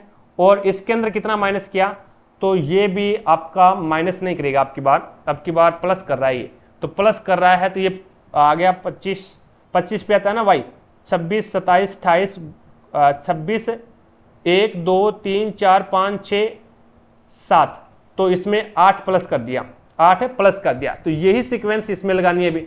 इसमें लगाओगे तो पहले प्लस 8 करोगे, 12 और 8 20 होते हैं, नहीं। उसी भाषा में LOTUS को कैसे लिखा जाएगा, LOTUS को कैसे लिखा जाएगा ये आपको बताना है। तो उसी भाषा के अंदर किसी निश्चित कुट भाषा में, उसी भाषा में लुटियस को कैसे लिखा जाएगा, लुटियस को कैसे लिखा जाएगा, तो इसके अंदर अगर ये 8 प्लस करेगा तो 8 प्लस तो नहीं करेगा, इसको कैसे लिखेंगे। अब यहाँ पे ये नियम तो नहीं लगेगा भी, ये नियम नहीं लगेगा तो अपन थोड़ा सा और इसको डिस्क्राइब करते हैं और थोड़ा सा और बढ़िया तरीके से इसको लिखेंगे। जैसे कि यहाँ पे देखो भी, अब इसको ABFID और G ये लिख रहा है। अब S आता है 19 पे, ये 20 पे आता है, ये आपका 15 पे आता है, ये आपका 18 पे आता है और ये 13 पे आता है और ये 25 पे आता है। अब 9 और 1 10, यानी 9 और 1 आपस में संख्या को जोड़ दिया, 9 और 1 10, 10 इस प्रकार से बनता है। फिर क्या है, सिंगल संख्या में बनाना है इसको, सिंगल संख्या में बनाना है तो 0 में 1 जोड़ोगे तो 1 आएगा, तो 1 के ऊपर क्या आता है, A आता है तो A लिख दिया। अब 2 के अंदर 0 जोड़ा तो 2 आएगा, तो 2 के ऊपर कौन आता है, B आता है तो B लिख दिया। 5 और 1 6, 5 और 1 6 तो 6 पे F आ गया। और 8 और 1 9, 9 के ऊपर क्या आता है, I आता है। और 3 और 1 4, यानी 4 पे आता है D, और 5 और 2 7, यानी 7 पे आता है G। इसी प्रकार से ये आएगा 12 पे, ये आएगा 15 पे, ये 20 पे आएगा, ये 21 पे आएगा और S 19 पे आता है। अब इनको जोड़ोगे, 2 और 1 3, 3 पे आएगा C, 5 और 1 6, 6 पे आएगा F, और 2 0 यानी 2 पे क्या आएगा, 2 पे आएगा B, और 2 और 1 3, 3 पे क्या आएगा C, और 9 और 1 10, और 10 बनेगा तो इसमें 1 और 0 1, यानी A आ जाएगा। तो इसी प्रकार से आपका राइट आंसर क्या होगा, 1 नंबर ऑप्शन बिल्कुल राइट हो जाएगा। अगला देखो भी, निम्नलिखित में से कौन सा कार्यक्रम भारत में सड़क परिवहन के विकास से संबंधित है, तो स्वर्णिम चतुर्भुज है वो सड़क परिवहन के विकास से संबंधित हो जाएगा, 1 नंबर ऑप्शन आपका बिल्कुल राइट हो जाएगा। अगला क्वेश्चन देखो भी, उस घन का आयतन क्या है, उस घन का आयतन क्या है जिसका कुल पृष्ठीय क्षेत्रफल 1944 है। अब घन का कुल पृष्ठीय क्षेत्रफल क्या होता है, 6 गुना भुजा स्क्वायर होता है, 6 गुना भुजा स्क्वायर होता है। अब 6 गुना भुजा स्क्वायर होता है तो यहाँ पे आपको दे कितना रखा है, 1944। अब भुजा स्क्वायर बराबर क्या हो जाएगा, तो भुजा स्क्वायर बराबर हो जाएगा 1944 अपॉन में 6, तो ये हो जाएगा 6 3 18 और बच गया कितना, 1 14, 6 2 12 और 6 चौके 24, 324। तो यहाँ पे भुजा बराबर क्या हो जाएगा, तो भुजा बराबर आपके पास में आ जाएगा 18, क्योंकि 324 है वो 18 का स्क्वायर होता है भी, तो भुजा आपके पास में 18 आ गए। अब इसमें बताना भी उस घन का आयतन, तो घन का आयतन क्या होता है, तो भुजा की क्यूब होता है भी, घन का आयतन है वो भुजा की क्यूब होता है। भुजा कितनी, 18, और 18 की क्यूब करोगे तो 68, 18 की क्यूब कितनी होती है भी, तो 58 32, 18 की क्यूब है वो 58 32 होती है भी। तो ये आपके पास में राइट आंसर क्या होगा, 58 32 सेंटीमीटर की क्यूब, 3 नंबर ऑप्शन आपका बिल्कुल राइट हो जाएगा।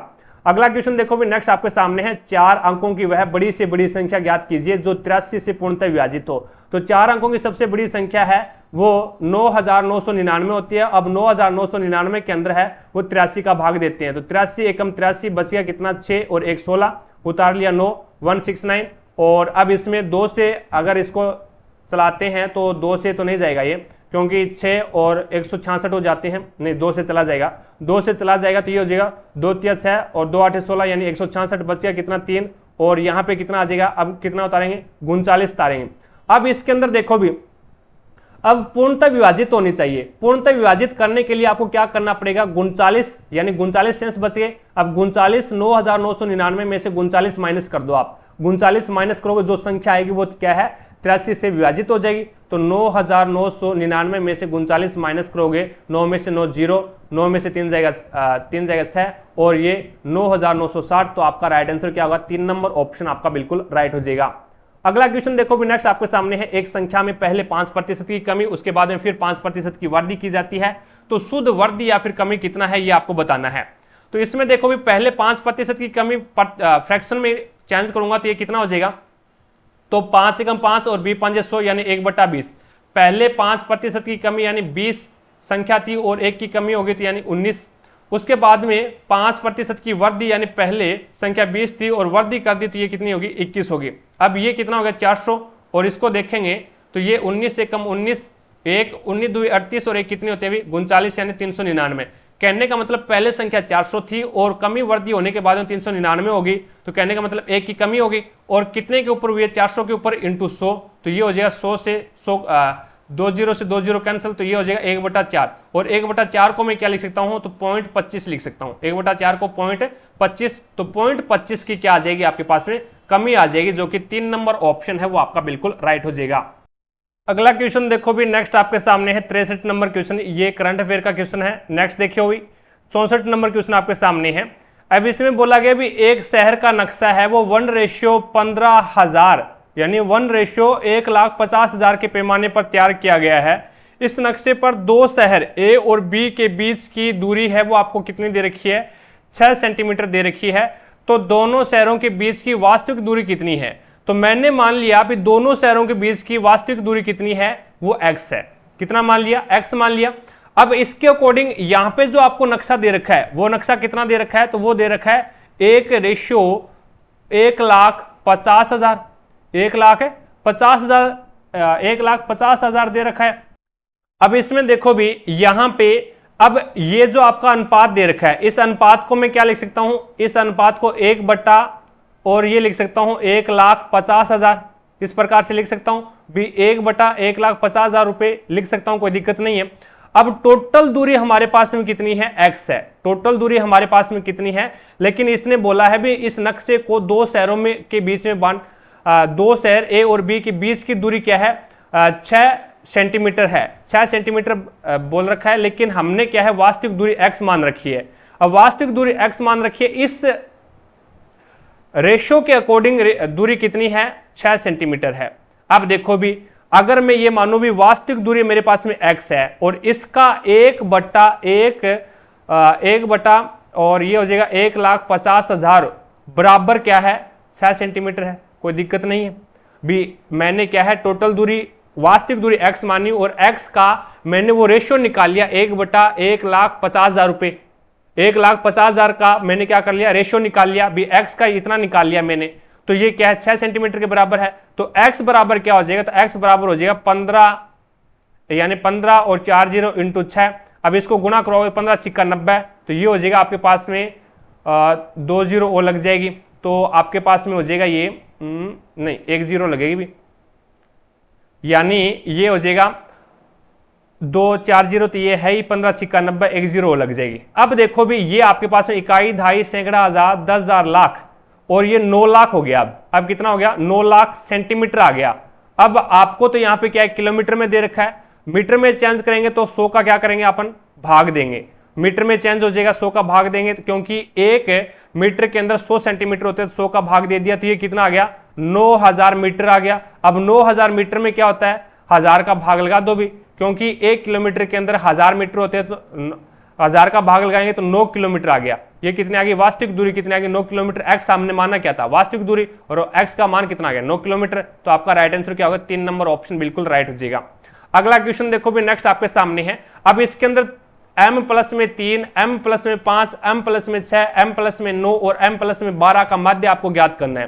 तो राशियों का योग बटा राशियों की संख्या लगा दो, तो m प्लस में 3 प्लस m प्लस में 5 प्लस में m प्लस में 6 प्लस में m प्लस में 9 प्लस में m प्लस में 12 और अपोन में क्या है राशियों की संख्या कितनी है, 1 2 3 4 5, तो 5 लगा दो। अब यहाँ पे टोटल जोड़ोगे तो कितना आ जाएगा, 5m प्लस में 5 और 3 8, 8 और 4 14, 14 और 9 कितने होते हैं अभी, 14 और 9 23, 23 और 12 कितने हो जाएंगे, तो 23 और 10 33 और 2 कितने हो जाएंगे 35। तो यहाँ पे आ जाएगा आपके पास में 35/5। ऊपर वाले में 5 कॉमन आ गया तो ये बच गया m प्लस में 5 आता 35, 7 अपॉन में 5, 5 से 5 कैंसिल हो गया, तो आपके पास में इसका माध्य कितना आ गया, m प्लस में 7 आ गया, जो कि आपका राइट आंसर होगा 1 नंबर ऑप्शन।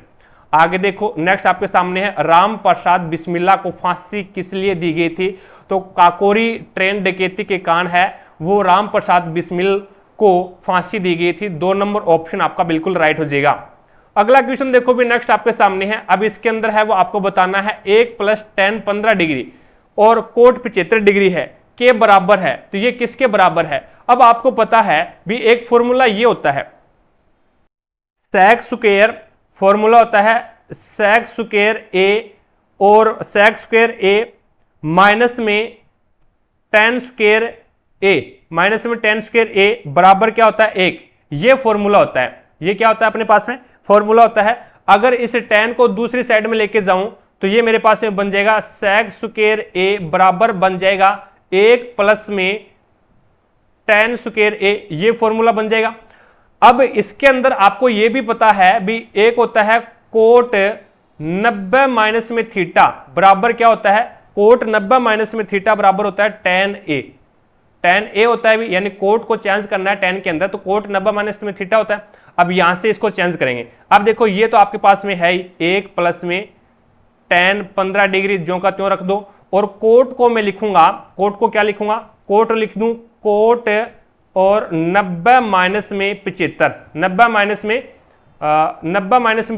75 रख दूं, 90 माइनस में 75, तो यहां पे 90 माइनस में 75 आ गया। अब देखो भी tan 90 माइनस में थीटा क्या होता, सॉरी कोट 90 माइनस में थीटा tan होता है, तो ये हो जाएगा 1 प्लस में tan 15 डिग्री, और यहां पे अगर इसको इस प्रकार से न लिख करके इस प्रकार से लिखेंगे, यहां पे लिखेंगे 15, यानी कोट 90 माइनस में, यानी कोट 90 माइनस में 15 डिग्री 75 डिग्री बच जाएगा। अब इसको क्या लिखूंगा, तो कोट 90 माइनस में थीटा क्या होता है, तो tan होता है, तो इसको लिखूंगा tan 15 डिग्री। अब यहां पे देखो भी tan 15 डिग्री और tan 15 डिग्री दोनों क्या है, मल्टीप्लाई के अंदर है, तो ये हो जाएगा 1 प्लस में tan स्क्वायर 15 डिग्री। अब 1 प्लस में tan स्क्वायर 15 डिग्री, यानी 1 प्लस में tan स्क्वायर, 1 प्लस में tan स्क्वायर को क्या लिखते हैं अपन, sec स्क्वायर, तो ये हो जाएगा आपके पास में sec स्क्वायर और 15 डिग्री का 15 डिग्री लगा दो, तो sec स्क्वायर 15 डिग्री, जो कि आपका 4 नंबर ऑप्शन बिल्कुल राइट हो जाएगा। अगला देखो भी नेक्स्ट आपके सामने है, शारीरिक शिक्षा के एक शिक्षक को 96 बल्लों और 180 गेंदों को कुछ खिलाड़ियों में इस प्रकार वितरित करना है कि सभी खिलाड़ियों को बल्लों की संख्या समान प्राप्त हो और इसी प्रकार सभी खिलाड़ियों को समान संख्या में गेंद प्राप्त हो, तो उपहार प्राप्त करने हुए खिलाड़ियों की अधिकतम संख्या कितनी है। अब यहाँ पे अधिकतम संख्या ज्ञात करनी है, तो इसका मतलब हो गया कि आपको HCF ज्ञात करना पड़ेगा। अब एक तो आपके पास में 96 है और एक आपके पास में 180 है, 96 और 180 का आपको क्या करना पड़ेगा, HCF ज्ञात करना पड़ेगा। तो 96 और 180 का HCF है वो आपके पास में कितना होता है अभी, तो ये आपके पास में 12 होता है अभी, कितना होता है 12 होता है। तो इसमें इसका HCF कितना आ जाएगा, 12 आ जाएगा। अभी 12 है, 12 8 96 और 12 को इसको डिवाइड करोगे तो 12 एकम 12 बच गया 6 60, 12 5 60, यानी 15 से कट जाएगा ये। तो यहाँ पे कहने का मतलब ये है भी प्रत्येक खिलाड़ी को, यानी खिलाड़ियों की संख्या कितनी आ जाएगी, 12 आ जाएगी, खिलाड़ियों की संख्या 12 आ जाएगी। प्रत्येक खिलाड़ी को 8-8 बल्ले आ जाएंगे, ठीक है, और प्रत्येक खिलाड़ी को 15-15 बॉल आ जाएगी, पर सभी खिलाड़ियों को 15-15 बॉल और 8-8 बल्ले आ जाएंगे, तो यहाँ पे समान संख्या के अंदर वितरित हो जाएंगे। तो अधिकतम खिलाड़ियों की संख्या कितनी हो जाएगी, 12, जो कि HCF है। आगे देखो भी नेक्स्ट आपके सामने है, अब इसके अंदर 2D 3I और 4P आगे बताना है क्या आएगा। देखो भी 2 से 3, 3 से 4, 4 से 5, तो आगे क्या आएगा 5, उसके बाद में 4 है, D आता है 4 पे, 4 और 5 9, I आता है 9 पे, 9 और उसके बाद में यानी पहले कितना जोड़ा D और फिर आगे I है और फिर P है। अब इसके अंदर 4 पे, ये 9 पे और ये 16 पे आता है। अब यहाँ पे 5 जोड़ दिया और इसके अंदर कितना जोड़ा भी, तो 16 करने के लिए 7 जोड़ दिया। अब इसके अंदर कितना जोड़ेगा, 9 जोड़ेगा। 16 और 9 कितने होते हैं भी, 16 और 9 25, 16 और 9 25 होते हैं। 25 पे क्या आता है Y, तो यहां पे आ जाएगा आपका 5y, जो कि आपका राइट आंसर क्या होगा, 2 नंबर ऑप्शन बिल्कुल राइट हो जाएगा। अगला क्वेश्चन देखो भी नेक्स्ट, कक्षा में प्रेक्षित या फिर कक्षा में प्रक्षेपित किए जाने वाले पहले भारतीय उपग्रह का नाम क्या है, तो आर्यभट्ट हो जाएगा। भारतीय उपग्रह का नाम आर्यभट्ट, 1 नंबर ऑप्शन आपका बिल्कुल राइट हो जाएगा। नेक्स्ट देखो भी, इनमें से किसी पर्यावरणीय मामलों को चिन्हित करने के लिए 2007 में नोबेल शांति पुरस्कार से सम्मानित किया गया था, तो intergovernmental panel on climate change and Al Gore को यहां पे क्या किया गया था, नोबेल शांति पुरस्कार से सम्मानित किया गया था 2007 में। 1 नंबर ऑप्शन आपका बिल्कुल राइट हो जाएगा। अगला क्वेश्चन देखो भी, ए और बी किसी कार्य को 9 दिन में समाप्त करते हैं, बी और सी किसी कार्य को 12 दिन में, ए और सी किसी कार्य को 18 दिन में, और ए बी सी तीनों मिलकर उस कार्य को कितने दिन में कंप्लीट करेंगे। ए प्लस में बी 9 दिन में, और बी प्लस में सी है वो उससे 12 दिन में, और सी प्लस में ए है वो उसे कितने दिन में कंप्लीट करते हैं, 18 में। अब इसका एलसीएम ले लो भी, एलसीएम कितना आएगा, तो 180 आएगा, तो 12 दुए 9 दुए 18 20, और ये हो जाएगा 15 बार, और ये आपका चला जाएगा 12 बार, नहीं 10 बार। अब देखो भी इसके अंदर, अब यहां पे इस कंडीशन में अगर आप सोल्व करना चाहते हैं, क्योंकि यहां पे क्या है, 2 तो ए है और 2 ही इसमें बी काउंट हुआ है, 2 ही इसमें सी काउंट हुआ है, तो इसको यहां पे अपन बोलेंगे A plus B plus C plus C plus में ए, तो यहां पे 2a 2b 2c इस प्रकार से होगा ये, तो इसको मैं लिखूंगा 2a प्लस में 2b प्लस में 2c। अब इसके अंदर क्या है, 2 कॉमन आ गए, 2 कॉमन आ गया, तो ये बचेगा आपके पास a प्लस में b प्लस में c, और बराबर में यहां पे तीनों मिलकर के कार्य को कितने दिन में, तीनों मिलकर के एक दिन में कार्य कितने करते हैं, 20 15 और 10, तो ये हो जाएगा 5 और 2 और 2 4 45, यानी 45 कार्य कर रहे हैं। अब देखो, अब कंडीशन ये होती है भी, अगर 2 ए आए 2 बी आए और 2 सी आए ना, या तो आप क्या करो, कार्य का दुगुना करके इसका भाग लगा दो, कार्य का दुगुना करके 45 का भाग लगा दो, या फिर आप क्या करो भी, एक दिन की जो उनकी क्षमता है उनका आधा कर लो, उसका भाग लगा दो, बात एक ही है। अब ये 2 यहाँ पे क्या है, गुणा में है, इधर जाएगा तो इसके भाग में आ जाएगा, बात एक ही है। अब एक दिन के अंदर a प्लस बी प्लस सी है वो 45/2 कार्य करते हैं। अब 180 कार्य है वो कितने दिन में करेंगे, तो 45 और बटा 2 है, ये ऊपर चला जाएगा, तो बात तो एक ही आ गई, या तो टोटल कार्य को दुगुना कर लो, या फिर जो इसकी कार्य क्षमता उसका आधा कर लो। तो यहां पे आपके पास में आ जाएगा 9 से काट दो, 9 दुए 18 और 9 पांजे 45, 5 से कम 5 और 5 चौका 20, 4 दुए 8, तो ये 8 दिन के अंदर है वो कार्य टोटल समाप्त हो जाएगा। 2 नंबर ऑप्शन बिल्कुल राइट हो जाएगा। अगला क्वेश्चन देखो भी, इसके अंदर है एक टैंक में ए और बी 2 इनलेट है जो क्रमशः 15 और 20 घंटे में भर सकता है। कहने का मतलब है भी ए और बी पानी डाल रहे हैं, ये 15 घंटे में और ये 20 घंटे में भर सकता है। एक आउटलेट है, यानी एक बाहर निकालने वाला है, जो कि इस पूरे टैंक को 12 घंटे के अंदर खाली कर सकता है। अब इसका एलसीएम देख लो कितना आएगा, एलसीएम आपके पास में आ जाएगा 180 और 120 भी आ सकता है ना, 120 भी आ सकता है, अभी 120 ले लो, 120 इसका एलसीएम आ गया, 15 8 120, और इसका 60 भी आ सकता है अभी एलसीएम, इतना हाई क्यों जाए, 60 ले लो, 60 लोगे तो 15 चौका 60 और 20 या 60 और 12 पंजे 60। अब देखो भी, कहने का मतलब ए है वो 1 घंटे के अंदर 4 लीटर पानी डालता है, बी है वो 1 घंटे के अंदर 3 लीटर पानी डालता है, और सी है वो बाहर निकालने वाला है, जो कि 1 घंटे के अंदर 5 लीटर पानी बाहर निकालता है।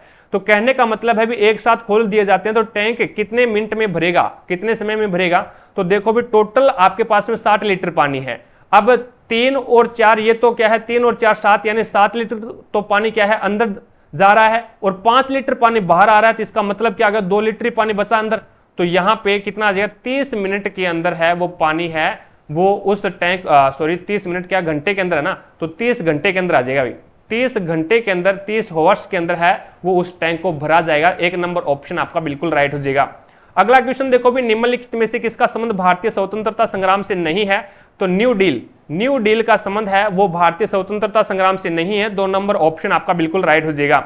अगला क्वेश्चन देखो भी, राखी ने मोहन को 12 अंक अधिक है, यानी राखी ने मोहन से 12 अंक अधिक प्राप्त किए।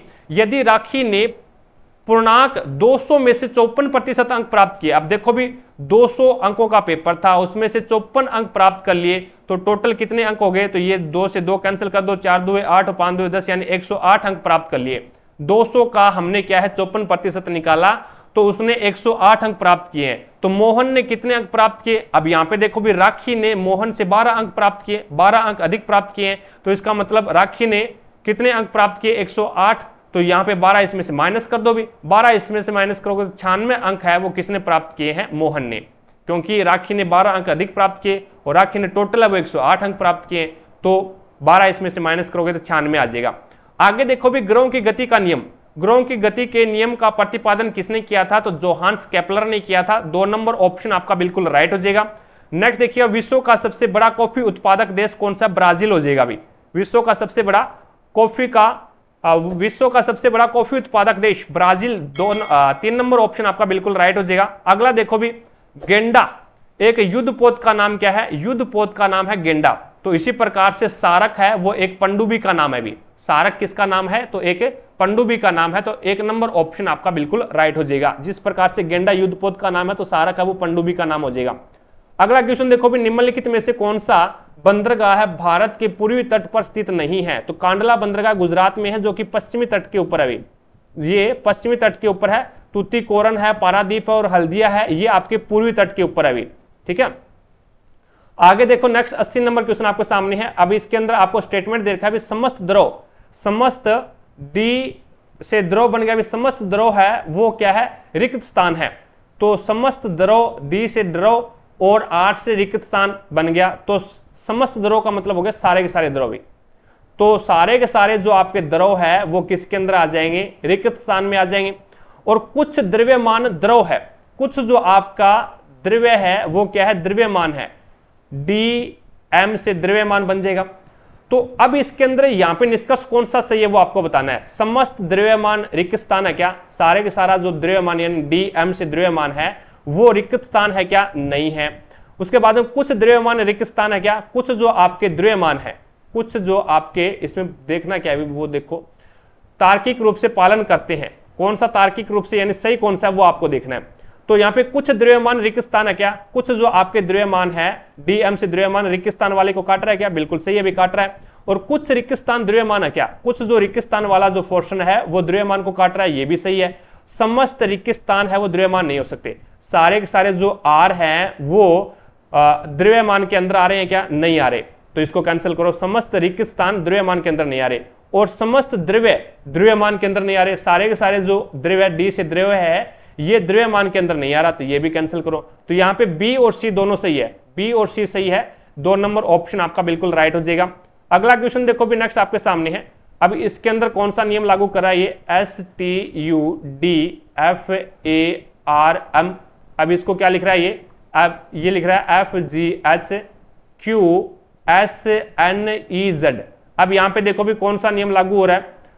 अब अगर अपन देखें तो यहां पे F का F आ गया, इसके अंदर है वो ये 19 पे आता है भी, ये आपका 20 के अंदर आता है, ये 6 पे आता है, ये 7 पे आता है, ये 21 पे आता है, ये 8 पे आता है।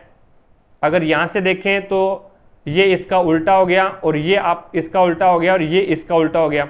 ठीक है, बाद में अगर अपन देखें तो डी का उल्टा तो डब्लू होता है भी, डी का उल्टा तो डब्लू होता है, तो ये तो सेट नहीं होगा भी इस प्रकार से। तो दूसरा देखो इसके अंदर बीच का गैप देख लो भी, यहां पे बीच का गैप कितने का आ रहा है? 13 और 6 19, बीच का गैप कितना है? 13 का। और यहां पे बीच का गैप 13 का है, यहां पे बीच का गैप कितना है? 8 और 13 21, और यहां पे बीच का गैप ये 4 पे आता है और ये आपका 17 पे आता है, तो यहां पे भी 13 का गैप है। और ये तो क्या कर रहा है? ये माइनस कर रहा है भी, ये माइनस कर रहा है, ये भी माइनस कर रहा है और ये भी माइनस कर रहा है, लेकिन ये क्या कर रहा है? प्लस कर रहा है। 4 और 13 17 हो गए, और उसी प्रकार से ये प्लस कर रहा है, प्लस 6 और 13 19, और ये प्लस कर रहा है 13। और उसके बाद में यहाँ पे देखो, यहाँ पे नियम दूसरा लगेगा। अब ये आता है 18 पे और ये आता है 5 पे, तो यहाँ पे क्या कर दिया इसने? यहाँ पे -13 कर दिया, और अब ये क्या करेगा? +13 करेगा, क्योंकि z क्या आता है? 26 पे आता है भी। ठीक है, तो पहले 3 के अंदर क्या किया? माइनस किया, और उसके बाद के 3 के अंदर प्लस किया और उसके बाद में लास्ट के 2 के अंदर एक बार माइनस और एक बार प्लस कर दिया। तो यहाँ पे पहले के अंदर क्या करेगा, प्लस करेगा। तो यहाँ पे 14 और 13 कितने होते हैं अभी, माइनस करेगा तो ये आ जाएगा 14 में से 13 जाएगा ए बचेगा और 21 में से 13 जाएगा तो आपके पास में बचेगा 8 यानी एच। और उसके बाद में 3 में से 13 निकालोगे, 3 में से 13 निकालोगे तो 3 तो ये बच गया और फिर 10 और निकाल दो तो 16 आ जाएगा, 16 पे आ जाएगा पी। और उसके बाद में अब 13 जोड़ोगे, 12 और 13 25, 25 पे आता है वाई। और अब 5 और 13 18, 18 पे आता है आर। और फिर 13 इसमें क्या करोगे, लास्ट के अंदर यहाँ पे एक में घटा रहा है और एक में जोड़ रहा है, अब घटाएगा तो 1 में से 13 घटाओगे, 1 में से 13 घटाओगे तो 14 आ जाएगा यानी एन। और उसके बाद में आर में 13 जोड़ोगे तो आर आता है 18 पे, 18 में 13 जोड़ोगे तो कितना आ जाएगा, ये 18 में 13 जोड़ोगे तो ये हो जाएगा 2, तो ये जुड़ गया, एक ये जुड़ गया, बच गया 10 और 5, तो ये 5 पे चला जाएगा, अभी ये आ जाएगा 5 पे। तो यहाँ पे आपका राइट आंसर क्या होगा, 1 नंबर ऑप्शन बिल्कुल राइट हो जाएगा। अगला क्वेश्चन देखो अभी नेक्स्ट, टकला मकान मरुस्थल, टकला मकान मरुस्थल किस देश में स्थित है, तो ये चीन के अंदर है। अभी 4 नंबर ऑप्शन आपका बिल्कुल राइट हो जाएगा। अगला देखो भी, इनमें से किससे सी लैंग्वेज को विकसित करने का श्रेय दिया जाता है, तो डेनिस रिची ने सी लैंग्वेज, जो कि कंप्यूटर की भाषा है भी, ये सी लैंग्वेज, C++, जावा, ठीक है, पाइथन, जो कि पिछली क्लास में पढ़ के आए हैं। तो सी लैंग्वेज है, इसको किसने विकसित किया था, तो डेनिस रिची नाम का एक वैज्ञानिक था, उसने विकसित किया था। अगला देखो भी, इसके अंदर है वो आपको बताना है, कथन आपको दे रखा है भी, कुछ कुछ कलम है वो स्याही है, तो कुछ के से कलम है वो एस से स्याही होगी भी, और कुछ स्याही है वो क्या है, पेंसिल है, कुछ जो आपकी स्याही है वो पी से पेंसिल होगी, और सभी पेंसिल है वो कलम है। तो थोड़ा सा डायग्राम इस प्रकार से बना देते हैं इसको भी, आपके ये तो हो गया कलम, ठीक है, और ये आपकी क्या होगी, स्याही होगी, और कुछ कलम स्याही है और कुछ स्याही पेंसिल है, कुछ स्याही है वो पेंसिल है और सभी पेंसिल है वो कलम के अंदर आ जाएगी। तो सारी की सारी पेंसिल आपकी कलम के अंदर आ जाएगी, ये लो पेंसिल हो गया। अब देखो भी कौन सा सही है, सभी पेंसिल स्याही है क्या, सारी की सारी जो आपकी पी से पेंसिल है वो स्याही के अंदर आ रही है क्या, नहीं आ रही। कुछ स्याही केवल पेंसिल है क्या, कुछ जो आपकी स्याही है वो केवल एक प्रकार से नेगेटिविटी को दर्शाएगा, क्योंकि कुछ स्याही केवल पेंसिल है क्या, पेंसिल तो हो ही नहीं सकती, केवल पेंसिल नहीं हो सकती, क्योंकि पेंसिल, ये जो डायग्राम है, ये जो मैं डायरेक्ट कर रहा हूं, ये पेंसिल, कलम और स्याही तीनों का कॉमन है, तो केवल नहीं आ सकता इसमें, ठीक है। कुछ कलम पेंसिल है क्या, तो कुछ जो के से कलम है वो पेंसिल है क्या, कुछ कलम पेंसिल हो सकते हैं भी, बिल्कुल सही है। और सभी कलम पेंसिल है क्या, सारे के सारे जो कलम है वो पेंसिल नहीं हो सकते, सारे के सारे पेंसिल कलम हो सकते हैं, लेकिन सारे के सारे कलम पेंसिल नहीं हो सकते। तो यहाँ पे ओनली फॉर 3 नंबर है वो क्या है, सही है, बाकी और गलत है भी। किस संवैधानिक संशोधन में नीति निर्देशक तत्वों को मौलिक अधिकारों में वरीयता दी गई थी, तो नीति निर्देशक तत्व है वो आपका भाग कौन से के अंदर है, 4 के अंदर आता है। और मौलिक जो अधिकार है, मौलिक किस संशोधन में नीति निर्देशक तत्वों को मौलिक अधिकारों पर वरीयता दी गई थी, तो भाग 4 के अंदर आता है। और ये आपका 42वां संविधान संशोधन, 42वां संविधान संशोधन 1976 के द्वारा, 1976 के द्वारा है वो वरीयता दी गई थी। तो आपका यहाँ पे राइट आंसर होगा 1 नंबर ऑप्शन, यानी नीति निर्देशक तत्वों को मौलिक अधिकारों के ऊपर वरीयता दी गई थी, तो वो 42वां संविधान संशोधन के अंदर दी गई थी, जो कि 1976 में आता है। अगला देखो भी नेक्स्ट आपके सामने है, इसमें दी गई है भी 11वीं कक्षा में उत्तीर्ण होने वाले छात्रों की संख्या कितनी है, उत्तीर्ण होने वाले छात्रों की संख्या कितनी है, 65%। ये तो प्रतिशत के अंदर दे रखा है आपको, यहाँ पे देखो ऊपर प्रतिशत है, ये तो प्रतिशत के अंदर है। तो यहाँ पे इधर क्या है, फेल दे रखे हैं, इधर फेल होने वाले स्टूडेंट दे रखे हैं। अगर 65% छात्र है वो क्या हो गए, पास हो गए, तो फेल कितने हुए भी, तो आप बोलोगे सर 35, 65 पास हो गए इसके अंदर, तो 35 फेल हो गए। लेकिन आपको बताना किसमें, 11वीं क्लास में बताना है भी, 11वीं क्लास में ही बताना है ओनली। तो 11वीं क्लास वाला तो ये है, 40% छात्र अगर क्या है पास हो गए, तो 60% छात्र फेल हो गए, और 60% का मान आपको कितना दे रखा है, 360, तो 360, तो 1 का मान कितना दे दिया आपको, 1 का मान है वो आपके पास में 6 आ गया।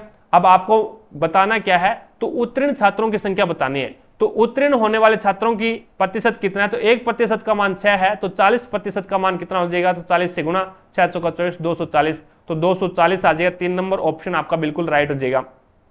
अगला देखो भी, नेक्स्ट आपके सामने है, तीनों कक्षाओं में 10वीं 11वीं और 12वीं में अनुत्तीर्ण रहने वाले कुल छात्रों का प्रतिशत कितना है। तो 10वीं में और उसके बाद में 11वीं में और 12वीं में टोटल में आपको बताना है भी अनुत्तीर्ण कितने हुए हैं, अनुत्तीर्ण रहने वाले छात्रों का प्रतिशत बताना है।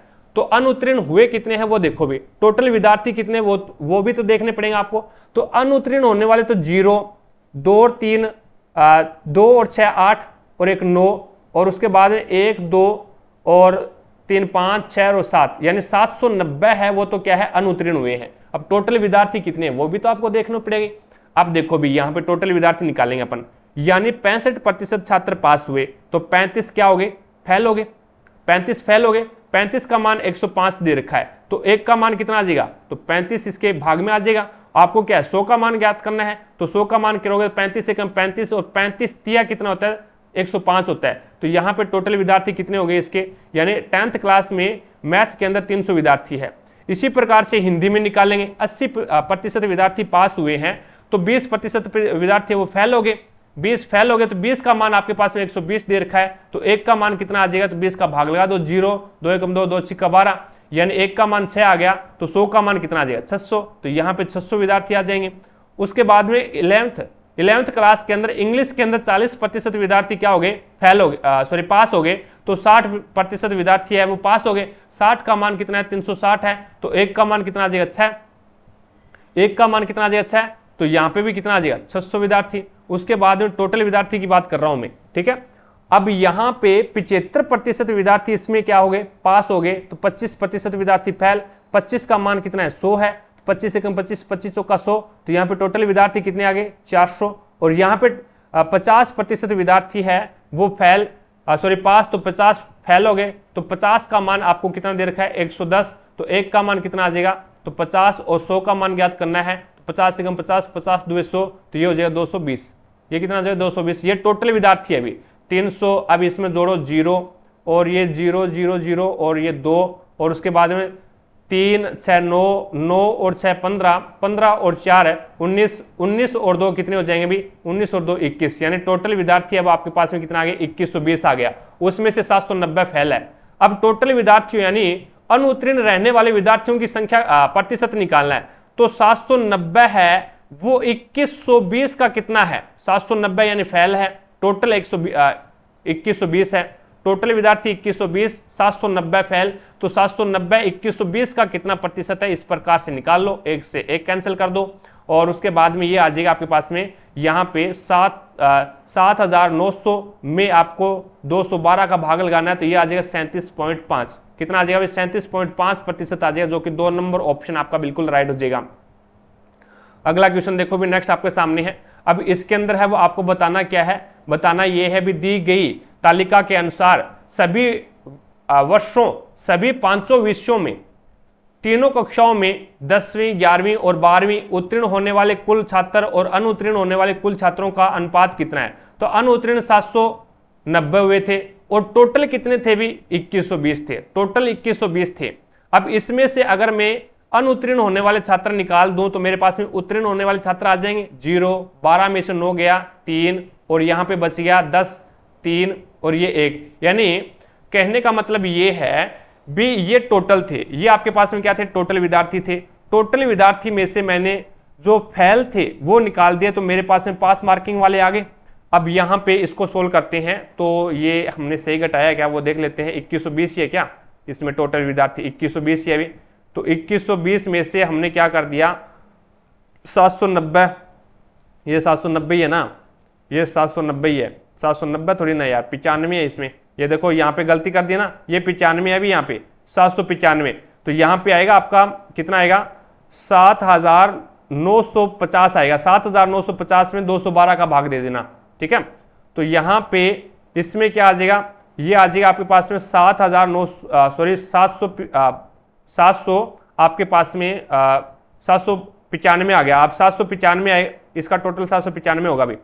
अब इसमें से घटाओगे तो 10 में से 5 गया 5, और 11 में से 9 गया 2, और यहाँ पे 10 में से 7 गया 3, और ये एक 1325 बच गया 1325, यानी 1325 पास है। और फेल कितने हैं 795, 5 से गुणा 5 से काटो, इसको 5 से काटोगे तो 5 दुए 10 बच गया 3 32, 5 छिक्का 30, 5 पंजे 25, चीजें समझ पाए 265। और रेशियो इसको काटोगे तो 5 से कम 5 बच गया 2 29, 5 पंजे 25 बच गया 4 5 नहीं 45। तो आपके पास में ये आ जाएगा, ये तो आपका पास का है और ये आपका फेल का रेशियो है। तो 1 नंबर ऑप्शन आपका बिल्कुल राइट हो जाएगा। अगला क्वेश्चन देखो भी नेक्स्ट आपके सामने है, दी गई तालिका के अनुसार किन 2 विषयों में उत्तीर्ण होने वाले छात्रों की संख्या सबसे ज्यादा है। तो उत्तीर्ण होने वाले छात्रों की संख्या किन 2 विषयों में है, एक तो हिंदी के अंदर 80% छात्र पास हुए हैं, सबसे ज्यादा है, और दूसरा है फिजियोलॉजी के अंदर, फिजियोलॉजी के अंदर है वो 75% यानी मनोविज्ञान, साइकोलॉजी बोलते हैं जिसको। तो यहाँ पे साइकोलॉजी के अंदर 75% है और यहाँ पे हिंदी के अंदर 80% है। तो आपका हो जाएगा हिंदी और मनोविज्ञान साइकोलॉजी। तो यहाँ पे 3 नंबर ऑप्शन आपका बिल्कुल राइट हो जाएगा, मनोविज्ञान और हिंदी के अंदर है। अगला क्वेश्चन देखो भी, 16 लड़कियों की एक पंक्ति में सीमा बाईं ओर से 2 स्थान, यानी सीमा बाईं और 2 स्थान स्थानांतरित की जाती है। पहले सीमा यहाँ पे थी, अब बाईं ओर यानी 1 और 2 यहाँ पे आ गए। और तो बाएं सिरे से उसका स्थान कौन सा है, तो बाएं सिरे से उसका स्थान 7वां है। पहले कौन सा था, भी पहले 9वां था, भी 2 स्थान इधर आई है, 2 स्थान है वो ये क्या है, इधर आई है, बाईं ओर आई है। तो पहले इसका स्थान 9वां था, टोटल कितने थे 16 थे। अब स्थान पर पहुंच जाती है तो पंक्ति में दाईं ओर से उसका पूर्व स्थिति में स्थान कौन सा है। तो पहली वाली कंडीशन में उसका दाईं ओर से स्थान कौन सा है, तो पहली वाली स्थिति में 16 में से 9 माइनस कर दो और प्लस कर दो 1, तो ये बच गया आपके पास में 7, 7 प्लस में 1 तो आपके पास में आ जाएगा 8। तो यहां पे आपका राइट आंसर होगा 1 नंबर ऑप्शन। आगे देखो भी नेक्स्ट आपके सामने है, अब इसके अंदर है वो 13, 28, 58 और 238। अब इसके अंदर देखो भी 13 दुए 26, 26 प्लस में 2 28, 28 दुए 56, 56 प्लस में 2 58, और 58 दुए कितने हो जाएंगे, तो 8 दुए 16 और 5 दुए 10 और 1 11 यानी 116, और प्लस 2 करोगे तो 118 आ जाएगा। यानी क्या किया है इसने, प्लस 2 गुणा 2 प्लस 2 गुणा 2 प्लस 2 गुणा 2 प्लस 2 कर रहा है, इस प्रकार से चल रहा है। तो यहाँ पे 3 नंबर ऑप्शन आपका बिल्कुल राइट हो जाएगा। अगला देखो भी, अब इसके अंदर है वो यहाँ पे C आता है 3 पे, P आता है 16 पे, H आता है 8 पे, U आता है 21 पे, D आता है 4 पे और Q आता है 17 पे। जोड़ो भी सभी को, 6 और 3 9 और 9 और 8 17, 17 और 1 18, 18 और 4 22, 22 और 7 कितने होते हैं अभी, 22 और 7 29 यानी 2। उसके बाद 1 और 3 और 4 और 2 6, यानी 6 और 9 आ गया, यही आता है ना, 2 2 4 2 6, ठीक है 69 आ गया। अब 69 को अगर अपन इसमें कितना है 1 2 3 4 5 6 और इसका आपस में गुणा करवाएं तो ये आपके पास में आ जाएगा। इसको आपस में जोड़ें, पहले इसको करके देखते हैं, 2 और ये 15 पे और ये आपका 25 पे, 5 5 10 और 2 12, 2 और 1 3 और 1 4 42 आ गया, 4 2 6 हो गया, 4 2 6 हो गया। इसी प्रकार से 9 और 6 को जोड़ो आप, 9 और 6 कितने होते हैं 15, 15 और 5 और 1 दोबारा जोड़ दो 6, यानी सिंगल संख्या में लेके आना है। इसी प्रकार से इसको जोड़ोगे, बोए का जोड़ा तो 42 हुआ, 42 में 4 और 2 कितने हो गए 6। तो इसी प्रकार से इस फंडामेंटल को जोड़ लो, तो F आता है 6 पे, U आता है 21 पे और N आता है 14 पे, D आता है 4 पे और A आता है 1 पे, तो टोटल 5 हो गए। और ये आता है 13 पे 13 और 5 18, और उसके बाद में 14 20 और 1 21 और ये आता है आपका 12 पे। जोड़ लो भी, जोड़ोगे 6 और 1 7, 7 और 4 11, 11 और 5 11 और 5 16, 16 और 8 कितने हो जाएंगे भी, 16 और 8 है वो आपके चले जाएंगे ये 24 पे, 16 और 8 24, 24 और 4 28, 28 और 1 29 और 2 31 यानी 3, 2 3 4 5 5 6 6 और 2 8, 8 और 3 कितने हो जाएंगे भाई, 8 और 3 11, यानी ये आ गया 1 1 1 1 1 1, सभी को जोड़ दो, सभी को जोड़ोगे तो 1 और 1 2, 2 और 1 3, तो यहाँ पे आ जाएगा इसका मान 3, यानी सभी को जोड़ रहा है तो आपका 2 नंबर ऑप्शन बिल्कुल राइट हो जाएगा। 93 नंबर क्वेश्चन देखो भी, अब इसके अंदर है वो पालन नहीं कर रहा है वो देखना है। ये देखो पालन नहीं करते हैं, पालन नहीं करते हैं वो देखना है आपको। तो यहाँ पे स्टेटमेंट है सभी बेल काले हैं, सारे के सारे बेल है वो BLAC के ब्लैक में आ जाएंगे। और परंतु गाय नहीं है, सभी बेल काले हैं परंतु गाय नहीं है। और इसने ये बोला आगे सभी गाय काली है, सारी की सारी COW गाय है वो क्या है, काली है। लेकिन गाय है वो आपका बेल के अंदर नहीं जा सकती, गाय है वो बेल के अंदर नहीं जा सकती। अब इसने बोला भी कुछ गाय बेल है, बिल्कुल गलत बात। कुछ गाय बेल है, कुछ गाय बेल हो ही नहीं सकते, गलत बात। यहाँ पे इसने साफ साफ क्या है, मना किया हुआ है, परंतु गाय नहीं है। सभी बेल है वो काले हैं, परंतु सारे के सारे बेल काले के तो अंदर आ सकते हैं लेकिन गाय के अंदर नहीं जा सकते। इसने बोला भी सभी काले गाय हैं, क्या सारे की सारी जो काली सभी काले गाय है क्या, तो सारे के सारे जो काले हैं यानी जो ब्लैक वाला है वो गाय के अंदर आ सकता है क्या, नहीं आ सकता। सारा का सारा कऊ यानी गाय है वो ब्लैक के अंदर जा सकता है, लेकिन सारा का सारा ब्लैक वाला डायग्राम है वो कऊ के अंदर नहीं जा सकता। उसके बाद में सभी काले बेल हैं क्या, तो सारे का सारा जो ये ब्लैक वाला डायग्राम है वो बेल के अंदर आ सकता है क्या, नहीं आ सकता। तो तीनों के तीनों इसमें क्या है, गलत है। तो यहाँ पे 1 नंबर ऑप्शन आपका राइट आंसर होगा, गलत है वही आपको छांटना था। यहाँ पे देखो पालन नहीं करता, तो तीनों के तीनों पालन नहीं कर रहे।